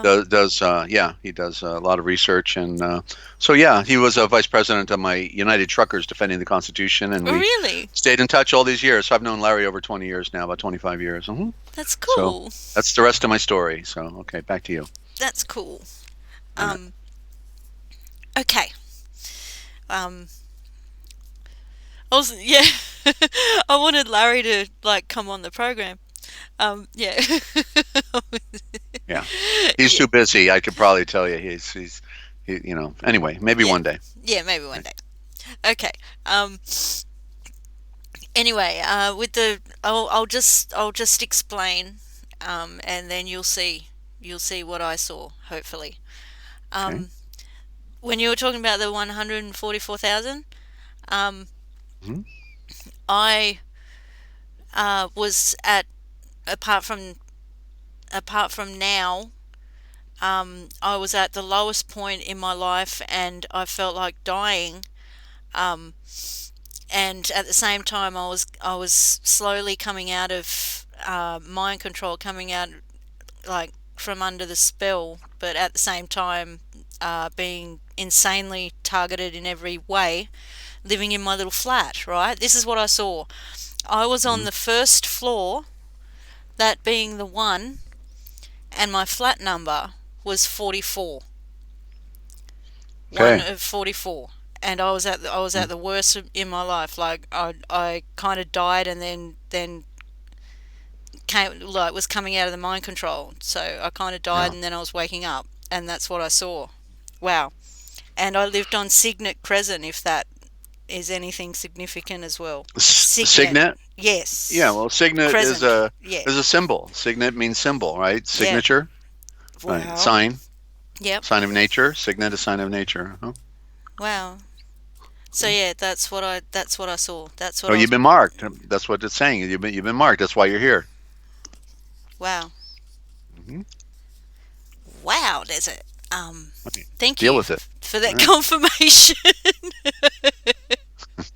I'm gonna, I'm gonna see that. I'm gonna see that as a wonderful thing right now. That's what I'm gonna do. All right. All right. Well, Um, let me elaborate. I found that site on the 144. So now let me give the answer, okay? Because okay. see, when people read, it says then there was 12. There was of the tribe of Judah. There was sealed 12,000 of the tribe of Asher. 12,000 of all the tribes. 12,000. 12,000. Then you add it up.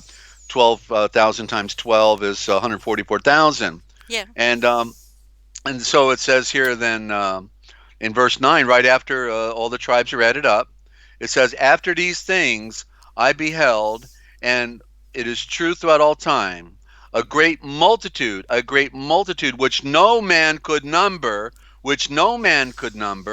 of every nation, people, and kindred and tongue, stood before the throne and in the presence of the sovereign, the star ram, clothed with white robes, and with their palms in their hands. So you see, it was without number. It was beyond 144,000. That was the symbol, the 12, 12, 12, 12, 12. Well, what does that imply? Obviously, if you have a perfect number out of every tribe, it's a perfect number, and it Yeah. means perfection. And Yep. that's why they're wearing white robes, because they put on the perfection. You see that dirty word again, perfection, becoming Yoltza. pure. Yoltza. Yeah. Yoltza. Well, Yalt star means the power of a star that goes round. That's what is the symbolic of our, enlightenment, is because the light is still going round. It's the metaphor of nature, right? Hmm. Is it the word for perfection, or is it, or is that, or isn't it? The number? The Yoltza. No, Yoltza. well, Yalt, yeah, it implies perfection because it is the product. It is the product of a star that goes round. That's what Yalt star mean. Yal for dial, that which goes round, and Yep. Zar for star. For That's the star. star that Yeah. goes round. Yeah. Yeah, and we know the what the star of creation brought forth is perfect. Look at all of nature, right? It's beautiful, absolutely astounding. And they want to reduce it all into a little fantasy of a toy. They want to turn it into Yeah. a sea aquarium, and there's no real power going on. It's just all an illusion. Uh, Wow. Can Nature I? is an illusion, but it has a biological form in nature, and therefore structure, and therefore balance, and therefore magnetism, and therefore cycles, and all of these things that unfold in the what's called the golden ratio. Creation unfolded. It wasn't just some little sea aquarium with a bunch of fish in it. You know, Okay. Sorry, I yeah. thought you were going to continue. No, that's it. Okay. Can I bring up a word that's been on my mind, and a Sure. strange coincidence associated with that word? Yeah. um, okay, I'll bring up the word first. I've been thinking of the word dream a lot lately, just because of excuse me, of the kind of dreams that I'm having lately, and just the kind of dreams I've like. Anyway, I won't go into that. And also like researching with the targeting and the way they implant things, visuals and dreams and things in your head. But anyway, I've been thinking about the word dream and looking at it, and I could see. Hang on, I'll type it in the chat so it's a bit easier to see. It's dream, and what I see is, except I need to add another E on the end. That's what I see. You'll see it in a minute. It's easier to type than explain. When you rearrange the letters, right? Yeah. R-E-M-A. Yeah, remade. Well, that's what dreams can potentially be doing is forming our consciousness, right? Yeah. And I put in there tram because the D is a corruption because it means death, and so you're not dying when you're having a dream, and it's the T, the cover for the T, and so immediately you get tram. The E is a corruption, and so it's tram, but then we also see the word ram is in there, so it means the ram. The tram is the ram. That's what's moving us, right? And dreams don't have to have any significance or meaning, but you'll know it if they do, because you won't miss it. You know, in other words, I don't get caught up in my dreams I have them every night. But if all of a sudden I'll have one, and wow, I know the Father was speaking to me, because I immediately can interpret it. I get the picture. That's it. That's why I've been thinking a lot about dreams lately, because you can get the visions. You can have dreams that just don't make any sense. You can have the dreams that feel so real. You can have the dreams that you instantly forget. There's all different types. You can have the dreams that the targeters like implant into your head or influence, and you can have a dream as in having a goal in life to do something, and that's part of the mind control. Do you see? Yeah, like saying that you can achieve anything, regarding this world. Yeah. And that's what made me think of remade. Yeah, because they say you can create your own reality. Yeah. Well, I just saw the word ream, the ream. So so a ream means a collection of something, right? Like a ream of paper. So it's a collection of multiples. Wow. Wow. Okay, thank you. Sure. Well, these words, when I'm talking about them on what is on the surface, what I'm seeing, at the same time, the etymologies can be looked at and go back into following the trail back, because we don't know the origin of the word. It appears to have original thought stemming out of it because of the way it's interpreted. But nonetheless, the origins still are open to discovery. And these are, I'm just reading these off the surface as the literal, what we get the literal sense. Yeah. But there may be other words that were used for the primary sense. So I can't comment more without doing more research. Yeah. No, that's cool. Right. That's cool. It's endless. I love it. It's fun. It's amazing. It opens things up even more. It's just, I love it. I love playing around with the Aisha Wars. Yeah. Well, absolutely. So, okay, so you wanted to touch on another verse on Jasher, or did I go into the dictionary and scriptures and myths? Where are we going? I'd like to read something, but I wasn't prepared. I went into Fenton and was reading a bit of Jacob before the program, just because I wanted to read something, because what my last few days have been like. Yeah. I haven't had a moment to myself, or when I have had a moment to myself, my mind has just been incapable of focusing. Yeah, that's why I love Then concentrating on the cosmic like on the graphics. It's it helps me focus. Anyway, Sure. Okay. So veering off. then So you're reading Jacob because I suggested that was a good story for people who are suffering yes, persecution and challenges of non-ending chaos and suffering, and yes, because his story, he's the seed of light, and yet the seed of light seemed to really go through a lot of betrayal by family and friends, and yes, and are dragged through the mud and the dirt, yes. I didn't and want to put hardly, it down. yeah. Yeah, Yeah, so that's our story. He's the seed of light, and the seed of light will suffer persecution, and the world will want to hold you back, and so we have to overcome the world, and that's the great mystery. So that's why the book of Yaakov, his particular story is a good one to read because he really, he really went through the ringer, betray. I mean, what a bad enough, his brother wants to kill him, but then when he works 7 years for yeah. the woman he wants, and he gets And he gets her the other one. sister, and Yeah, everybody at the party knew it yeah, except for him.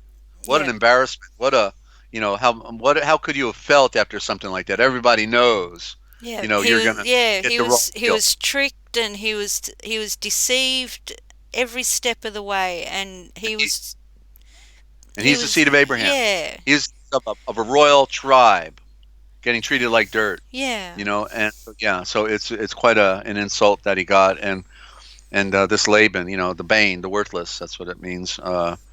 Anyway, okay, so let's do then the dictionary of all scriptures and myths, Okay, and okay. We'll whenever you're do ready, that. we can We'll do some address. reading next You time. have Yeah. comments.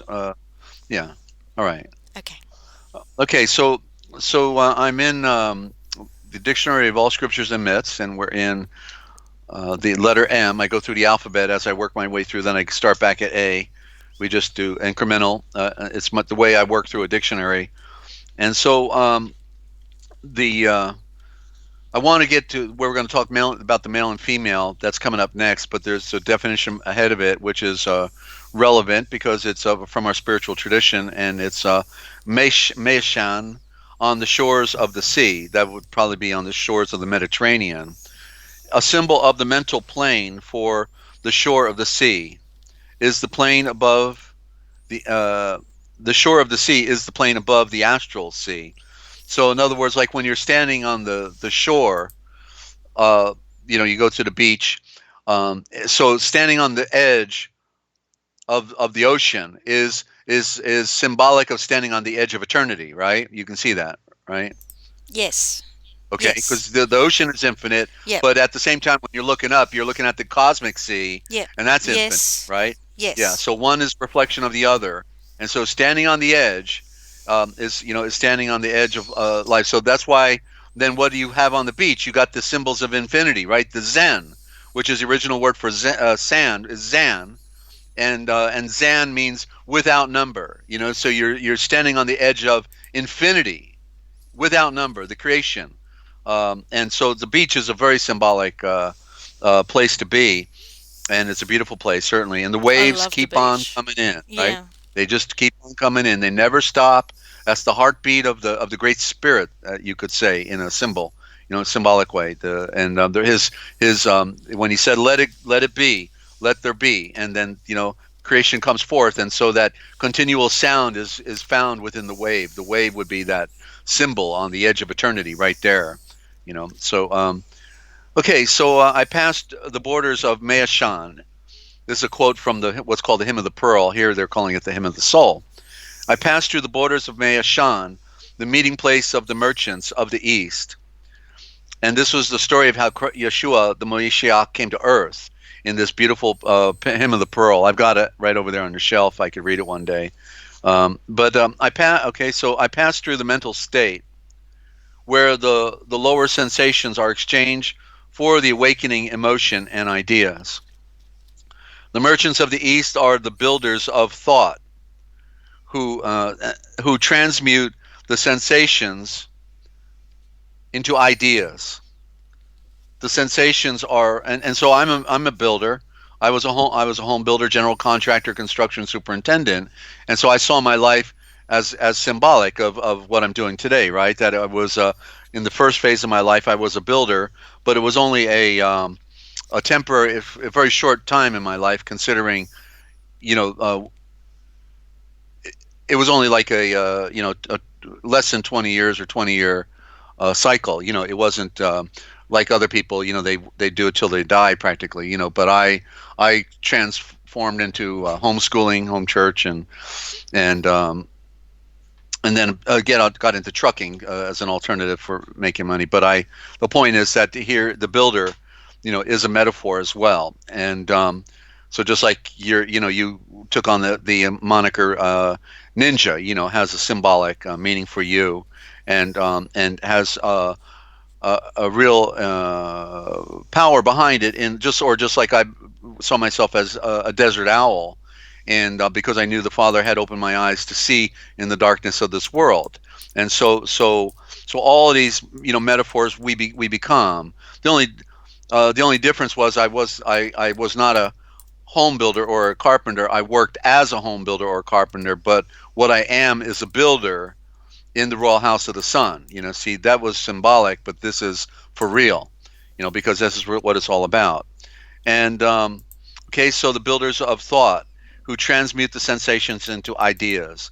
The sensations are wrought out through the astral centers. Those in time exhaust the capacity of the vehicles, but in doing so or before, vibrations are set up on the higher or mental plane. And in this way, associations are set up in the mind. Associations, right? That's what we were talking about all earlier, right? With all these word associations, right? Associations. Okay, well, I lost my place now. Desert, while you're looking, can you please tell me where you're at? Because I've actually got, you said A, didn't you? I've actually got A No, I'm printed in out. M. Oh, May that's a Sean. shame. That's a shame. That's right. All right. I've only got Okay, A well, it's printed May. out. Just go look for the word maiden on the definition maiden, and it's the next one. That's an easy one to spell, maiden. Okay, and it's the next one in the line. Yeah. Okay, and so continuing here.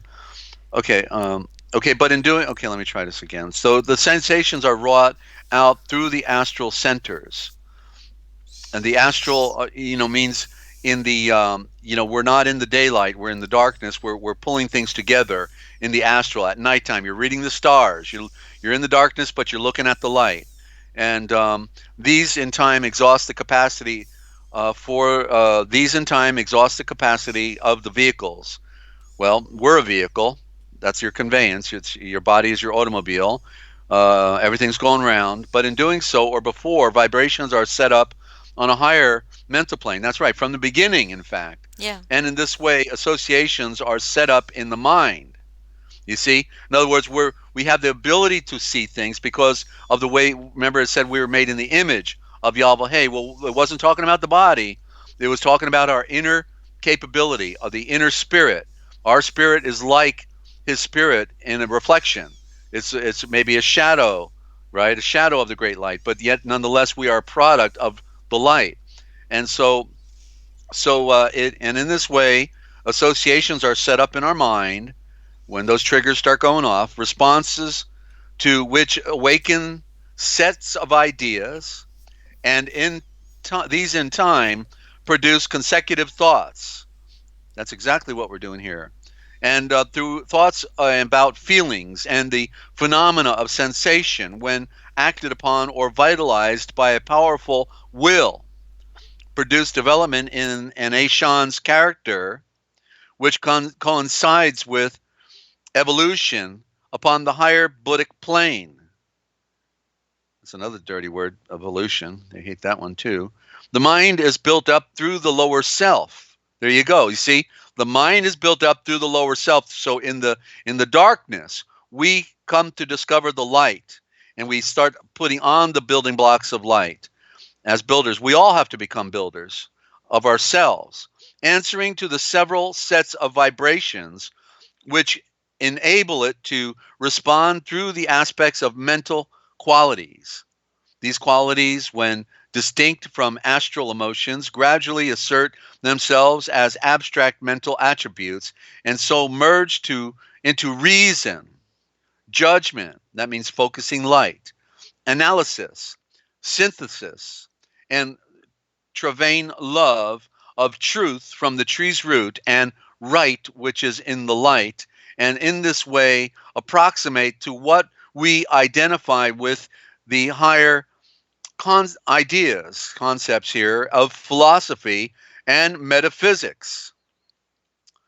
These precepts, more correctly than concepts, these precepts are, because that's what it just identified them as, are formed upon the upper rupa mental subplanes and are perceived aright through the casual body. So while we're in the lower world, in the darkness of the fall, we come to the highest plateau in the light. It happens down here. Like, it's like some of the false narratives in Christianity.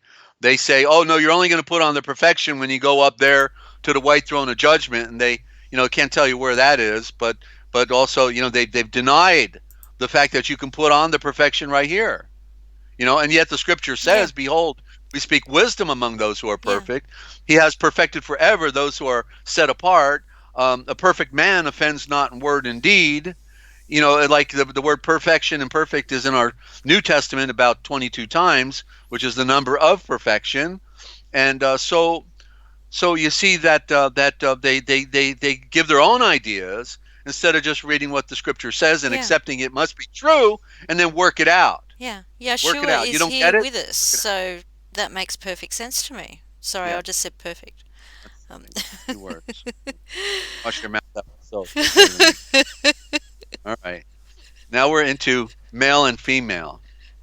Okay. And soap would be the shulf, the shul of creation. Wash your mouth out with the knowledge of creation. There you go. The shul is that got a L in soap? It? The shul. I can't say it with my Aussie accent. Well, it's a form of word, right? Soap is shulf at the same time. Shulf. Yeah, but it's got the prime element. SHOA. S-A, how do you spell soap? S-O-A-P, but S has an H, and then the O, one O, there's two O's, and the PH at the end of it, so shulf with the L, so remember, the words are ashavors are elusive, therefore they're flowing. Even the L is a vowel. Well, we were supposed to add the vowels when we read, but they didn't tell us the L was a vowel. They didn't tell us the R is a vowel. They didn't tell us the H is a vowel. These are secret vowels in the code, you see? And so they got us to think they're consonants, but they're sonants of a higher order, the R, L. Then we find them also in the word lantern, right? When the land turns. And that's where I saw the magic letters, LNTR. And then when I identified with the magic letters, LNTR, and I wrote them down, I said, wait a minute, there's the word lantern. Lantern is in the magic letters. The only one that's left out is the H, but that is the breath that breathes, and so that's the letter that symbolizes the word the. That's why the H is in the middle, THE. So lantern with the H is then the lantern. You see, the lanterns, and it's telling us. Yes, it is. All right. And as the world turns, let's keep reading. Okay. Male, female. So the sex. Are you on page now? No, because I can't. I haven't got it all printed out, Desert, because it's so big, and I can't put it up on the PC because of course not. Yeah. Okay. It well, would slow everything down. So I'm just. Can people get the PDF from you on this? Can they get the PDF? Any size donation? Possibly. Well, I mean, if they don't have the funny money, we can get it to them for nothing. But we, are trying to save your life from your dilemma, and also to fund our broadcast. So if they, you can make that anything that's relevant to our broadcast, you can make available through PDF, and they can send a love gift of $1, $5, or $10, or 10,000. We'll take it, But I think it's if they don't have the money. I think it's an online PDF, but I can put the link in the description. Right, but some people don't know how to go searching for that stuff, and you're providing a service, all right? Yeah, all right. I can do that. So that's all my point. All right, so male, female. The sex principle symbolizes the dual aspects of the manifest which always present themselves in the evolution of the cosmos. Let me start that again and slow down. Okay. Slow down, Desert. Okay, everything's all right. Okay, the sex principle symbolizes the... Are you all right? Okay. There you go. Thank you. It's all right. 3 times the charm. You want to go one more time? Okay. All right, here we go. Male, female. I know this is the topic everyone is interested in, right? The sex Yes. principle symbolizes the dual aspects of the manifest, which always presents themselves in the evolution of the cosmos. So this male female then is of the higher order, the cosmos.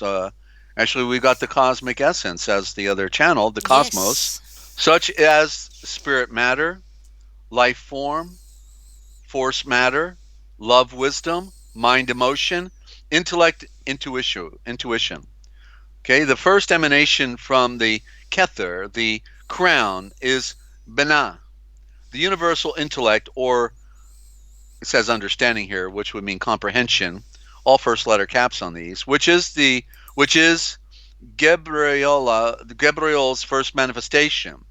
Looks like Gabriel is Gabriel, Gabriel. That's what it looks like.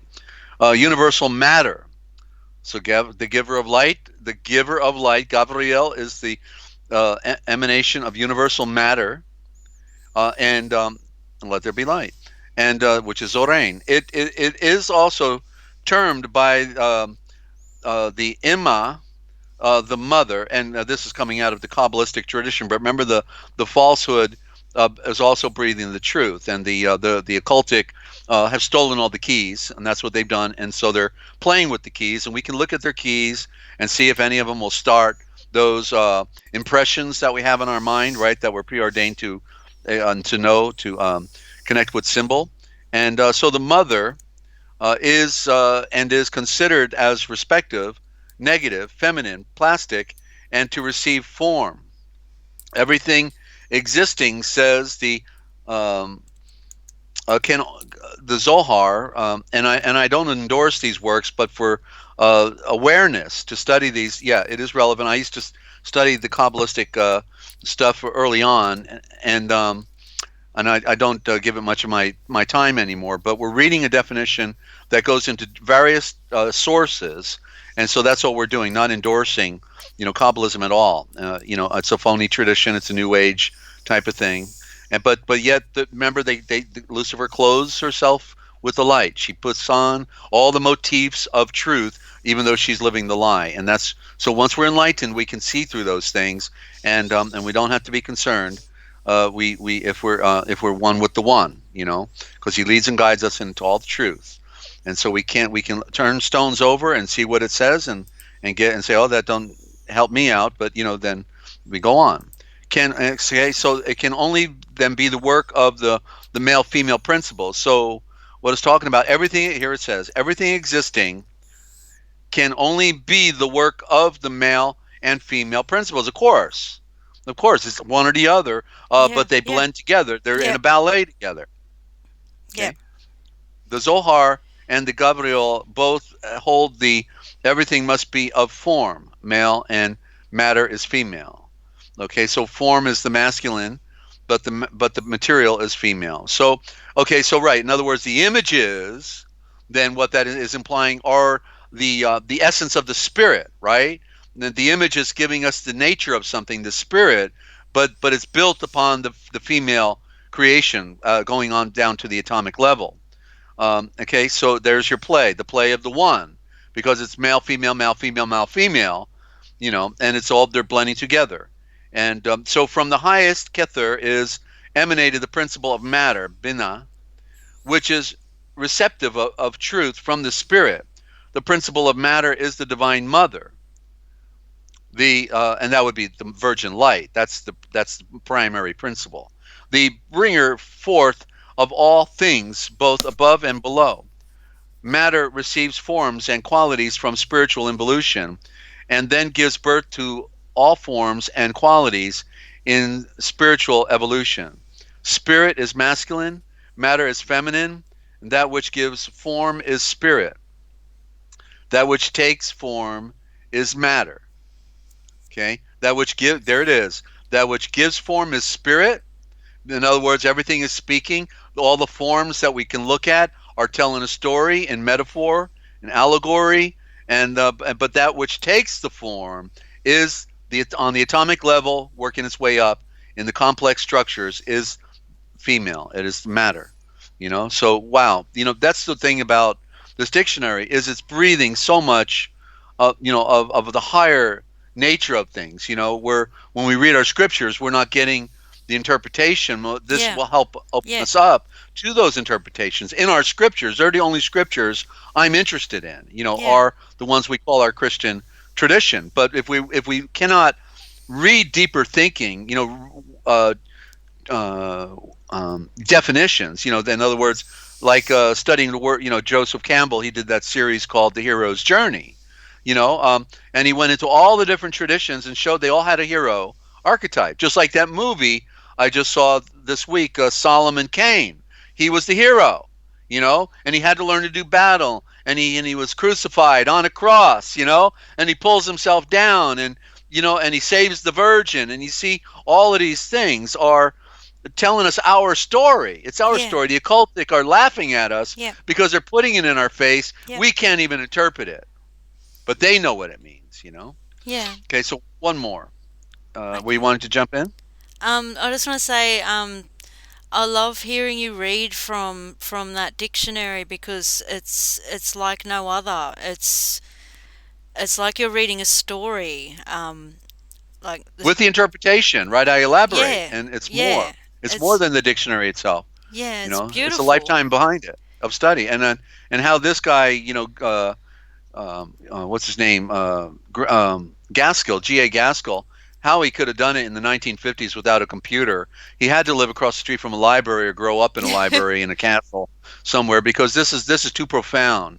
This work in itself is a miracle that somebody could have done this, Yeah, yeah. and not to mention, not just get these other lost scriptures of their traditions, but also then to interpret them the way he does. And his interpretation is not in quotes. His interpretation is not, the quotes are from other sources, but then you read his and it's in bigger type, so you can know who's speaking here.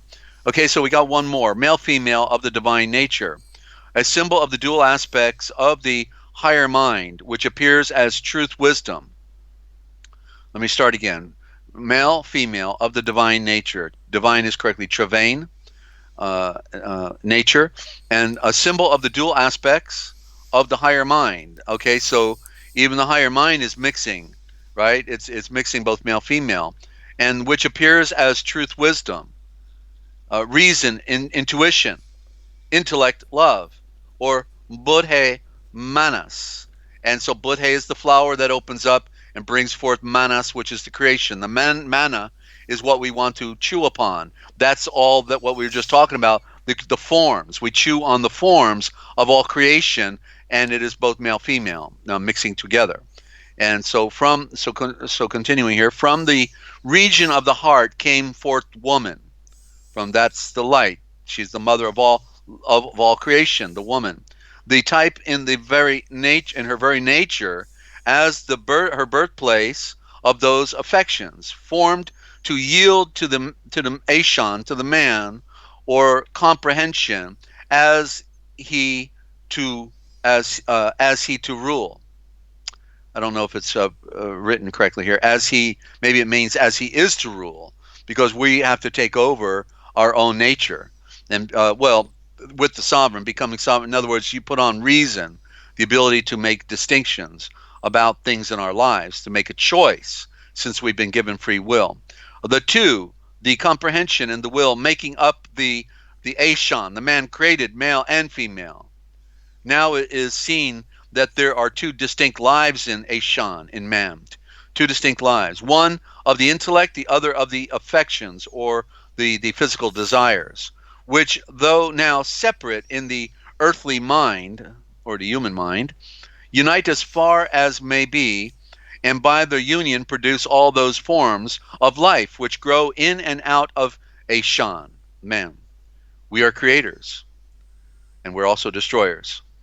By these do we commune with Yahweh, who is the great Elohim, the comprehension, as it is the image of Yahweh's wisdom, being the vessel to receive his truth and wisdom, the will as it reflects his love to receive his perfection in nature, and Travain love. That comes from Ajuk's Types of Genesis, page 52. And then, I don't know. This Yeah, is an interesting. more, please. What? Well, I think I'll hold it right here on this one because what we'll do when we get back to his in a month, it's got some really good. Um, it's like carrying a theme here. Oh, Mammon, okay. man, Okay. yeah, and so we'll stay with that. Okay, I'll tell you what. I'll do this one other one here because it says Malkuth, and Malkuth is then also means the Holy Spirit. We defined that earlier today as well, so we might as well apply that. So the symbol of the Buddhic principles, which directs the evolution of the soul, the shul. The Buddhic principle, meaning the principle of light. Okay, the Buddhic is the flower. People get caught up in that, and when they hear an Eastern word, yet we are following an Eastern tradition. We've come from an Eastern philosophy in Yeshua through Yeru'ah Shalom. It is in the Middle East and not in the West. West means death, and that's where they corrupted everything, and that's why we go back to Eastern root form in diction because we come from an Eastern culture to define these things, and no word is evil by itself. And so, it said, perfect love cast out fear. What's to be afraid of? To hear the word Buddhic, like, or yoga, they get Yeah, caught up yeah. in, or om. Oh, geez, don't say that word. It's a curse, man. No, it's not a curse. It's the mother backwards. The sound that brought forth creation is the om, the first sound. We find it in the primordial of the word atom, A-T for the alphabet, O-M for the sound. Get the picture, Ninja? Yes. Wow. Okay, isn't that beautiful? I mean, wow. Yes. You see, Yeah. that's why they don't want us looking at those words. That's why they corrupted them and prejudiced our minds. Yeah. So we could never see that. And what's atom backwards?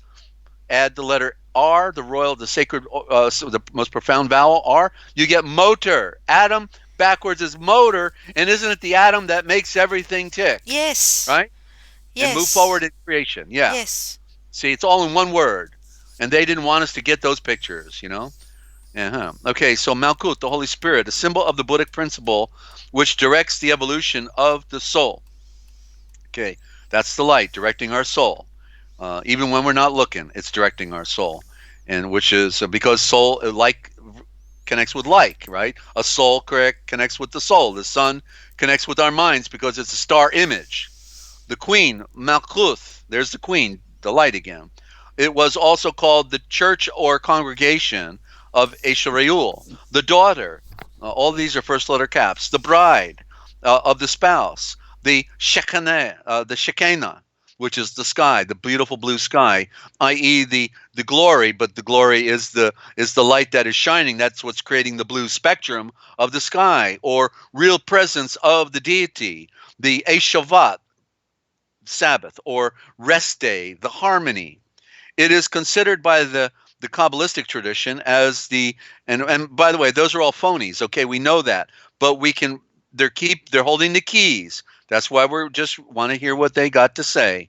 It is considered by the Kabbalah as the executive energy or power of the Sephirah B'nai, the Holy Spirit or Upper Mother, i.e. Meir, Kabbalah. Okay, so the Buddhic principle, continuing here with Gaskell, the Buddhic principle is the consummation of the qualities. In paren, it has Israel,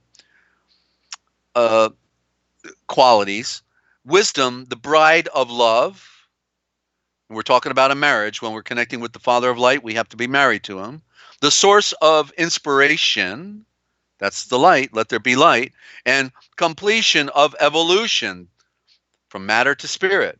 Spirit came down into matter, then from matter we go back to spirit. The divine influx from above. And in paren it says Binah. So Malkuth kingdom is the reunited action of all the Sephirot, and is the eminent energy of all emanated things. And I think the Sephirot here, because the word Sep is in there, the seven, I think it represents all the planets, in this lineup of, sun, moon, Mercury, Venus, Mars, and then Saturn is the last day.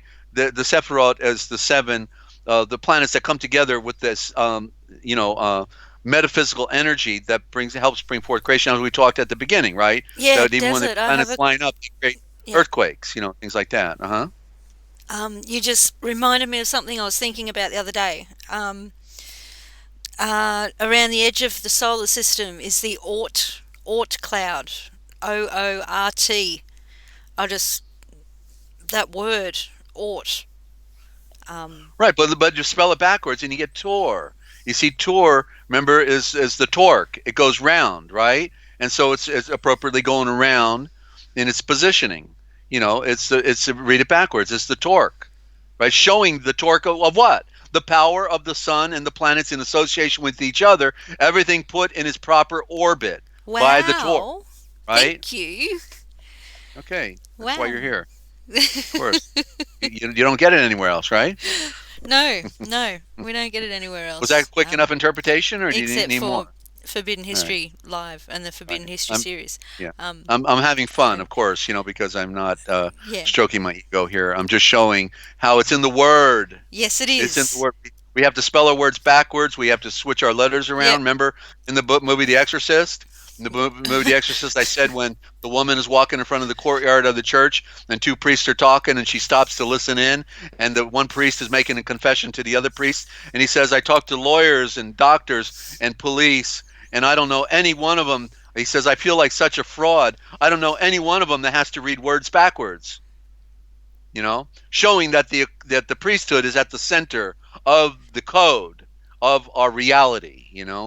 And so that's why we have to become masters of the words Yeah. to take Wow. it back. Wow. The words are not supposed to control us. We are supposed to control the word Exactly. and know it as exactly. a science. We have free will, and therefore we have the ability to control what we see, what we read, what we say. Yeah.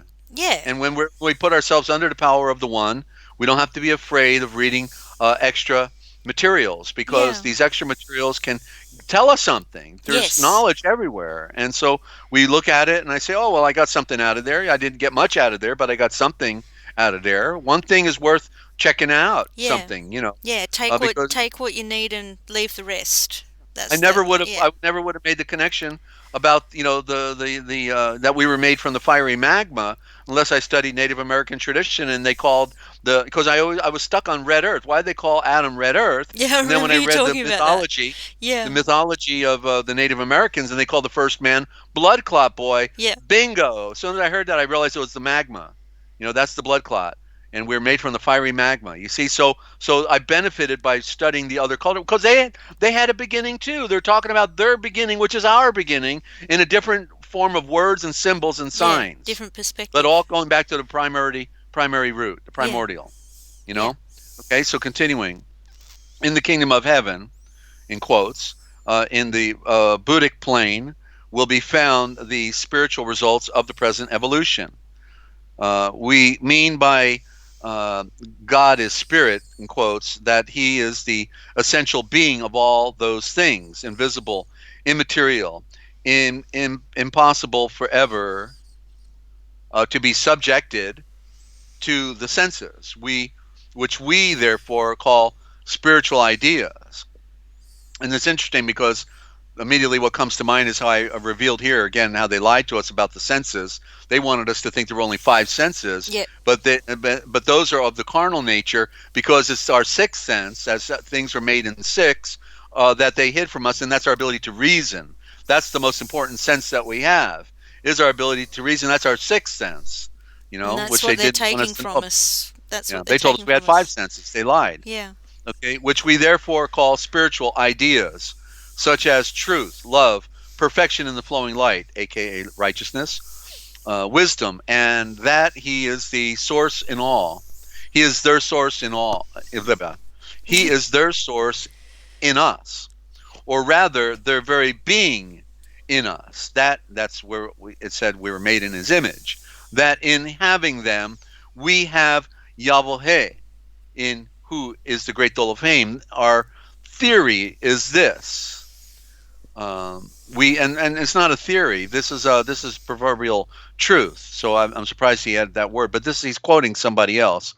Um, we hold that there is a divine spirit. No, we don't. We know. We don't hold. It's like saying we hope, but no, we know. Okay, it's more affirmative here. There is a divine spirit who is truth, wisdom, and the rest. We hold that our spirit and our intellect are in kind the same as his, are portions of the eternal fire and light, differently conditioned in each of us by separate characteristics, and that truth from the tree's root and the Travain love and the focusing light, aka justice, in us, our Yahweh in us, because there's a connection. And we hold that the soul, the shul, could never have conceived Yahweh, who is the great Elohim, had not its essence been of Yahweh. There, of course, that's our connection. That's the thread. That's how what it means when we were made in His image, because we are an opposite reflection, looking back towards that great light. And that's Stafford A. Brooke sermons. God is Spirit. Okay, and so that's where we'll leave off right there. And Ninja, I'd like to do another break, and we'll do a final segment. Okay. I don't know how much more I can do, but we'll give it a shot. And then if we want to do a follow-up, we can do it on the other side. If anybody has comments or questions, then they just need to put me in all capital letters, or feel free to call in, one or the other. Huh? Okay. Sorry, I'm just looking for the break. Okay. Yeah, I'm just it's getting harder to multitask at the moment. I'm all loud. You want to close out? I know it's late over there. You want to just close out? No, we can go to a break and do a little bit more. I love this. I love listening to this. Oh, wait a minute! Back off! What did you do? Now you're loud in my ears. You just went full bore. What's going on? Sorry, I didn't do anything. You didn't do anything. Now you're as loud as all get out. Well, did you hit the volume button over on your end? No, but let me bump it down. Yeah, maybe I did, and I didn't know it. I didn't do anything. I'm trying to speak softly. Are you still there, Desert? Yeah, I'm here. Am I loud still? Yeah, I'm bumping you down. That's all right. Go ahead. I'm still, yeah. Okay. Oh, okay. I found the break. Yeah, I'd like to go to a break and do a little bit more, if that's okay. Are you All right. okay with that? Just yeah, let's do that. Because it is getting late. Sounds good. I mean early. Yeah. Okay. All right. Stay with us. Sorry, I'm wowed and out of words by this time of night. Out of Aisha Wars. All right, love you guys. Please hang around. We're going to do a little bit more after the break. And you won't hear this anywhere else. And I love saying that tonight for some reason. Okay, back soon.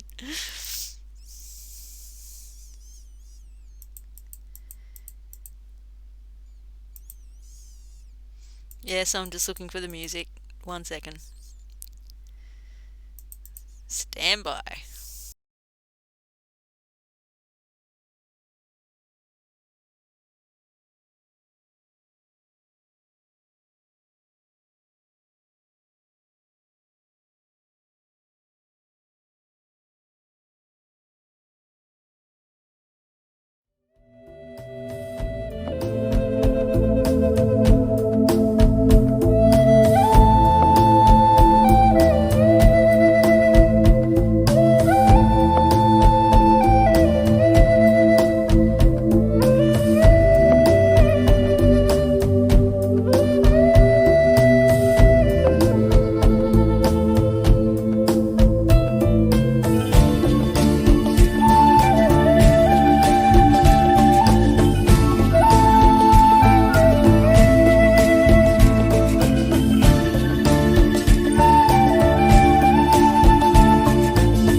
Okay, welcome back. Thank you for giving us a decent break. I'm sorry, we had a couple of technical difficulties. Welcome back, Desert. Um, yeah, loving it. No worries, And as they say down under, huh, Ninja? yes, and g'day to Carolina Sky. Yeah. Um, Our yeah. problem is we have too many buttons we got to press Yes, around we here. do. I've got I'm Yeah. still getting used to these, getting used to the volume and the mute on the power cord and all the volumes on the computer, and yeah, a lot of multitasking. Right. Yeah.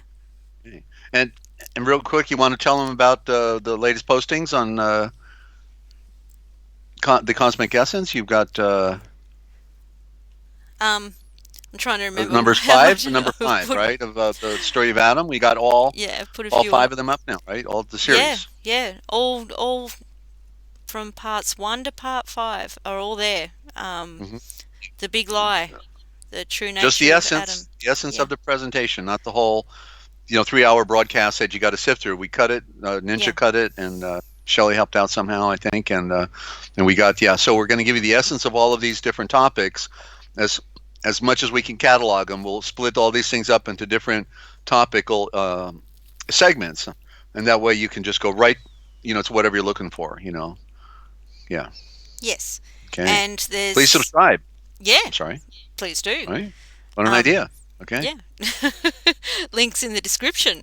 That way, when something is posted, you'll immediately know about it, and you can then use the short version to share with a friend, because they're not going to want to listen to 3 hours of Desert. I can tell right now, but maybe the short version I of the want to listen topic to 3 they hours might be of interested. Desert. I'm quite happy. What? I'm quite happily listening to. I can't. I mean, Well, we're I talking can't about even speak. I'm quite John happy and listening to. Jane Average. John and Jane Average are. Who's this bird brain anyway? Yeah, And yeah, yeah, okay. that's double meaning, of course. Think about it. All right.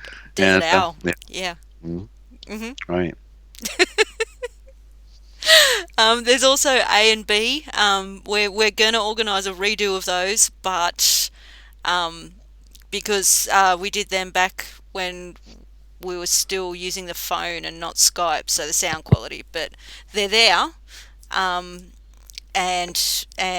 they're just as good, except for the phone sound. Yeah, and I'm also working on clipping the one on chess, the symbolism of chess, which is a first, a world first. Nobody has ever explained the chess game the way Or where it Desert, came from. exactly the way Desert explained it on Forbidden History Live about a week ago. So I'll put the link in the description actually for that particular stream. I'll put it in this description.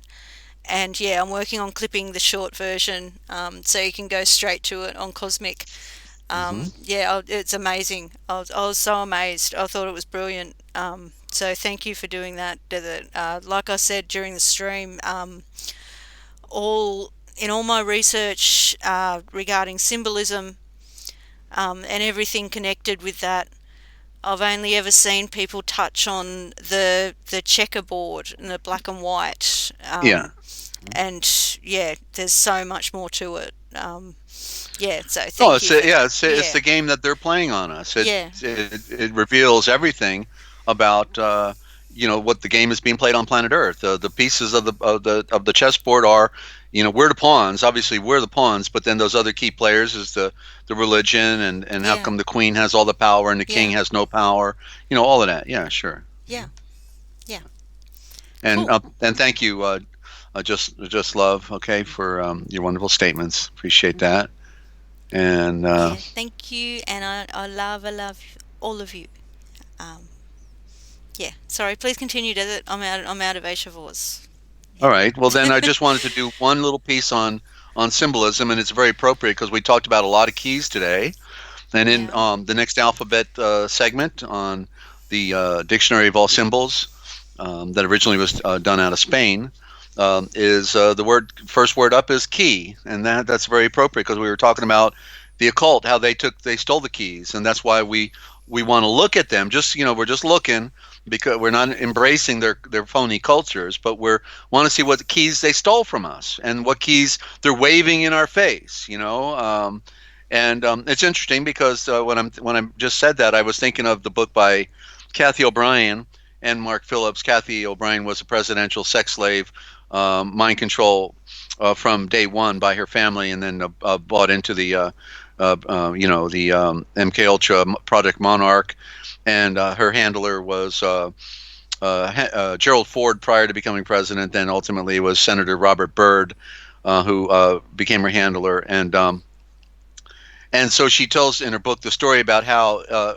also Chris Christopherson, who's part of the mind control group, all of these people we see on television, most of them one way or another are connected. And so when Chris gets to in the story with Kathy there in Nashville, then he pulls out the keys and he waves the keys in front of Kathy's face and says, "I'm holding the keys." You see. And so that apparently is a trigger to put her under the spell. So so that the symbolism is what is carrying. The symbol we could say is the mother. From that element as well. Even though the as it's implied when we just read it, the graphic imagery is also the spirit, but it's also being carried by the mother. So there's a double play. I guess that's why, behind the Pope on his big chair, he's got the two cross keys, right? So there's two keys in the element of what we use to unlock. We don't need one key; we need two keys because it's dealing with the polarities, and there's more than one door perhaps to go through. And so the key, as an attribute, it pertains to several mythic characters, including Hecate. Hecate, I'd have to look up in my Greek mythology. I'm not familiar with that one at the moment. It's I wonder if I could grab that real quick. I might as well. Let me do that. Do you give out some information while I grab? Let's find out who the If we're going to find about the keys, we need to define this unknown word here. So you're on. I'll be right back. Okay, sorry, I'm multitasking. Okay, so we'll go to. I'll just find the other graphic for the other channel. If you haven't subscribed, please subscribe to the new channels. This is one of them, the Lost Scriptures and Bible Translations. Sorry, I'm still multitasking here. The link is in the description, but it says Farrar Fenton Bible Readings. I think that's what it says in there. I will change the name after the live stream, but yeah, that is the link to this channel that's on the screen. So please subscribe and check the bell. Okay. Hi, Desert. Hi. Well, I'll be glad to do that. Actually, I've done all those things already. Yes, please do. Please do. All right. So I found Hecate. So this is important because I don't want to read and, I'm lost. So periodically we have to, pull out another dictionary. And so I'm in the classical dictionary, the classical dictionary from the 1800s by William Smith, 1859. Okay, out of London. So there it is. Okay, thank you, dictionary. So Hecate is a mysterious divinity, commonly represented as a daughter of Persacus or Persis and Asteria, and hence called Persis. Okay, she is also described as the daughter of Zeus and Demeter. So the daughter, that's the version that would be implying the creation, the woman, or of Zeus and Perion. And so I could go on here. I don't need to, but because the bottom line is it's the mysterious divinity. Okay, this is the great mystery, and that's what life is. It is a great mystery for those who, especially for those who don't study it. Then boy, is it a mystery. They couldn't tell you, what anything is unless it's just a popular musician or some actor on television. They got all that down real well. But if it were a matter of defining our nature in this universe, then they don't know who they are, where they are, why they are or when they are, and probably they don't care, you know. And it's just amazing. So let's try this again now. So the word key is, as an attribute, it pertains to several mythic characters, including Hecate, which therefore represents the great mystery in this woman, this Odyssey. It's interesting because, right, the man, how woman, the attraction of woman for man is really great, right? And so she was given all the curves, and she wears all the pretty colors and the flowers, right? And so we see this attraction, right? It's a visual, and therefore it's also a psychological attraction, and therefore it's representing. In other words, this attraction, that we like, to imply, okay, therefore now the guy's attracted to a certain lady, he might want to get to know her, right? And so to get to know, then is the attraction we're supposed to have to the real nature of things, and to want to know the true nature of things, right? So there's an allusion to a psychosis of our own dilemma in this world, but yet it is very much symbolic of the deeper one, that's of the higher order that we're supposed to have, right? And so that's the thing that people are in the lower world, so they're attracted to the curves of a woman, but they're not interested in the real curve of this planet. Oh, there you go again, right? The curve of the planet. Shoot me, somebody. Just okay. Let me find the picture. Yep. It is symbolic of the woman. You think the woman has curves? I think so. Which one are you talking about? Okay, so it is symbolic, Mother Earth Gaia. Okay, it is symbolic of mystery or enigma, or of a task to be performed, and the means of carrying it out. It sometimes refers to the threshold of the unconsciousness. Okay, the threshold of the unconsciousness. Okay, and by the way, do you have the link on the description? We should keep those links on each description, for this, Ninja, just like all the other links. For this video, okay. for this one. Yeah, I think so. We'll keep it there. Keep it there on all of them, because it's relevant. You see, this guy flew up to 70,000 feet. We take it from the airstrip all the way up, and we're just watching it go higher and higher. And in 7 to 8 minutes, he's up at 70,000 feet, and you're looking at the curve of the Earth. And so somebody's going to have to close their eyes real hard when they're looking at this, okay? Real hard. And so to continue here, the key to knowledge corresponds within the cycle of the year. Cycle again, circle, not a square corner turn 90-degree angle. Within the cycle of the year to the month of June, which symbolizes healing. That's the fullness of May, which is the beauty of springtime coming forth on the northern hemisphere. The conjunction of sphere. Did you get that, hemisphere? Yep. Okay. The conjunction of symbols of the male dove. The conjunction of the symbols of the male dove and the key signifies the spirit opening the gates of heaven. But you see, it's not the gates of heaven, it's the gate of the sun, the gate of light. The emblem formed by two keys, sometimes placed over a heart, relates to Janus, but Janus is also known as Gemini, the twins. In legend and folklore, 3 keys are often used to symbolize a like number of secret chambers full of precious objects. They are symbolic representations of initiation and knowledge. Okay, they are symbolic representations of initiation and knowledge. That's right. If I'm giving you a key, I'm saying, now there you go, Ninja. Now you can open the door for the first time by yourself. I just gave you the key. Okay, so the first key of silver concerns what can be revealed by psychological comprehension.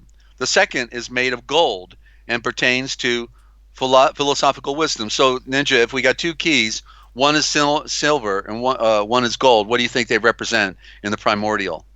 The sun and the moon. Thank you very much. So we can't go any further back than that, can we? No, we cannot. I mean, symbolism from nature, in nature, I'm talking about, right? They mean something beyond that, but that's our going back to the primordial. You got it. Congratulations. You won't now see, as Confucius says, if I hear, I forget, but if I can see and get the picture, I don't forget.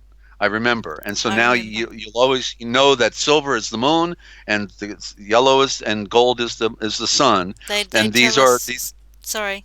They Mhm. tell us. I hear a song in my head right now. By the light of the silvery moon. Yep. Right.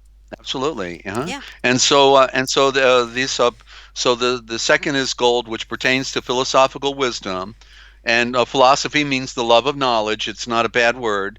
A love of knowledge. There's the word philo right in there, but it is, Wow. and there's Sophia, Wow. sophiacal. You see, so the female wisdom. It's the knowledge of creation. What that's the primary wisdom we would have is how nature, is unfolding, and how Yeah. wisdom is behind it, and it is female and of course male at the same time. So the third and the last, the diamond. Okay, the diamond. The third key, if we're talking about three, of diamond confers to the power to act. Okay, so the hour, yeah, and that's what they used to cut stones, no doubt, with. The finding of a key signifies the stage prior to the actual discovery of the treasurer. Let's try that again. The finding of the key signifies the stage prior to the actual discovery of the treasurer. Yeah. Found. Mhm. Yeah. Sorry, I was just agreeing. I had to hear it Okay. twice as well. All right. Yeah. Well, I haven't heard it 3 times now. The finding of a key signifies the stage prior to actual discovery of the treasure. Right. You got to have the key first. Yeah. Found only after great difficulties. Maybe you're never even going to get the keys, so you'll never find a treasure. Clearly, there is a morphological relationship between the key and the Nem Ankh sign, or the eternal life, the anserated cross of the Mitzrayim, falsely called Egyptians, the Ankh. Their gods are sometimes shown holding this cross by the top, as it were, a key, especially in the ceremonies concerning the dead. But it should perhaps be pointed out that in this case it is the key that derive from the anserated cross, okay, and the archetypal of the key of eternal life that opens up the gates of death onto immortality. So the Ankh is a key by itself, right? You can imagine they're holding that Ankh and it's a cross, but obviously it looks like a proverbial key, right? Yeah. The Ankh. Yeah. Yeah. Yeah. So and there you got the connection of the circle, which is more oval, and it means the coming together of the two spheres. There you go. And so that's the definition of key. There's certainly more to it, and getting a book on symbolism and just starting to read it, ladies and gentlemen, is a key to having all this stuff open up for you. Okay, and so there you go. If there's any final comments or questions from you Ninja are out there, then I'll be glad to take them. And I think we've done enough damage today for the deception that is going on in our world, what they didn't want you to know, but we tell right here. You didn't let me say it, does it?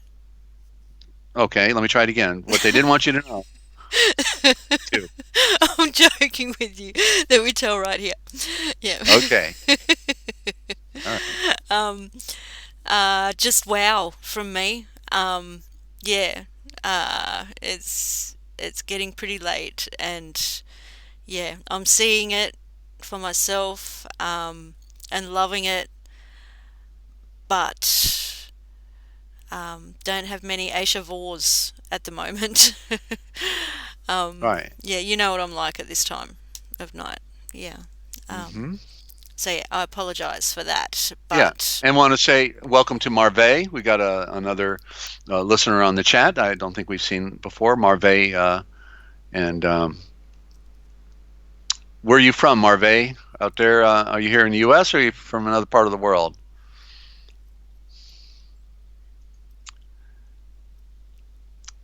And okay, Ninja, you want to wrap up, or any questions? But they put desert in all capital letters. Real quick, I'm losing my voice here, but I'm happy okay. to entertain anybody. Yeah, again, I apologize. Yeah, my head is spinning, and in a good way. Um, yeah, sorry, it's just really late. I'm not good at winding up. Um, or Yeah, what winding is it? down. Almost 4 Yeah, o'clock over there in the morning? it's 20 past 4. Uh-huh. More gain, Um, excuse me. yeah. Okay. Oh, yeah. Now it's Yeah, give more me the lose, more sunrise lose. in like an hour All or right. two. Okay. Yeah. Eh, So yeah, I'll just say good day to Marve. Okay. Zealot And says welcome. tons to think about. No And doubt. Okay. yes, Yeah. All right. yes, So Zealot always done tons to think about. See, I'm sounding slurry and everything. Yeah, I'm really sorry. don't bring Apollo in here anymore. Okay. It's, that's Greek mythology. That's all Give me right. the Just kidding. sunrise. She's Yeah, Apollo. Uh-huh. yeah, And okay. So well, I think we've covered everything. If nobody has a yeah, comment yeah. or a Amazing. question out there, or an observation, or a complaint, or anything of that nature, Anything. uh, Yeah, all right. Well, all right. So we did it. We did geez, about 3 hours almost now. Anyway, yeah, right? Okay. Yeah, yeah, yeah. yeah. It was a good one. All right. And tomorrow, let's see. This is Friday, so tomorrow, Saturday, we'll be on Forbidden History Live. Probably. I think we're going to be doing like 7 p.m. Eastern Time. Between 7 and 8 p.m. Eastern Time. Just look for the notice. Make sure you subscribe to the channels, friends, and thank you also, Zealot, and we appreciate your being here with us as well. And so, okay, Ninja, I'm going to drop off then and go have some burritos, and Burritos. yeah, homemade burritos. And I can out eat a Mexican actually. You know, I can put that spice on there, and I love it. And help me with my breathing problems. I've been doing it all my life, you know. And Yeah, I so can't. Like I know how beneficial it is, but I can't. Like I can't do it. Desert. Yeah, I can't do spicy at all. okay, Yeah, I just had to we share may that. want to ease into it, you know, ease into it a bit because Yeah, it's really good for you in different ways. I like a little bit of spice, but yeah, just the tiniest little bit, and I can't handle it. I've never been very good at that. Um, you Okay, think, well, yeah. I'm gonna drop off. You don't have many Mexican restaurants down there, then, right? Do you? Yeah, we do. People love Actually, spice down here. I'm out of oh, place. Yeah, okay. yeah. Even Aussies down there, loves. you got the Yeah, wetbacks down there, huh? yeah. We got Going across. everything here, but Aussie food, pretty much. Yeah, that's it. Okay. Yeah, Well, that would be grubs and steak, right? Or yeah, something. yeah. Yes, All desert. right, Yeah. all right. I'm gonna get out of here before I get in trouble. And just want to thank you all for tuning in. And don't forget, if I'm Dezert-Owl telling you, if you want to know the future, just look for the. Forbidden History Chronicles. Well, it's all right here, coming your way, every Monday and every Friday at 11 a.m. Eastern Time with NinjaCat 111 on her channel. Thank you so much, Ninja. Peace and love. Thank you, Bye. Desert. Love you, always. Peace and love. Okay, yeah, I'm going to end it before I get rambly and Aisha Vorless again. Love you guys. This was amazing. Thank you for joining. And if you're new to this, please check all the links in the description and go and look and subscribe and soak it up. You won't hear this anywhere else. And I'll see you guys on the next Forbidden History Live. Okay. Love yous, and see yous later. Be safe out there.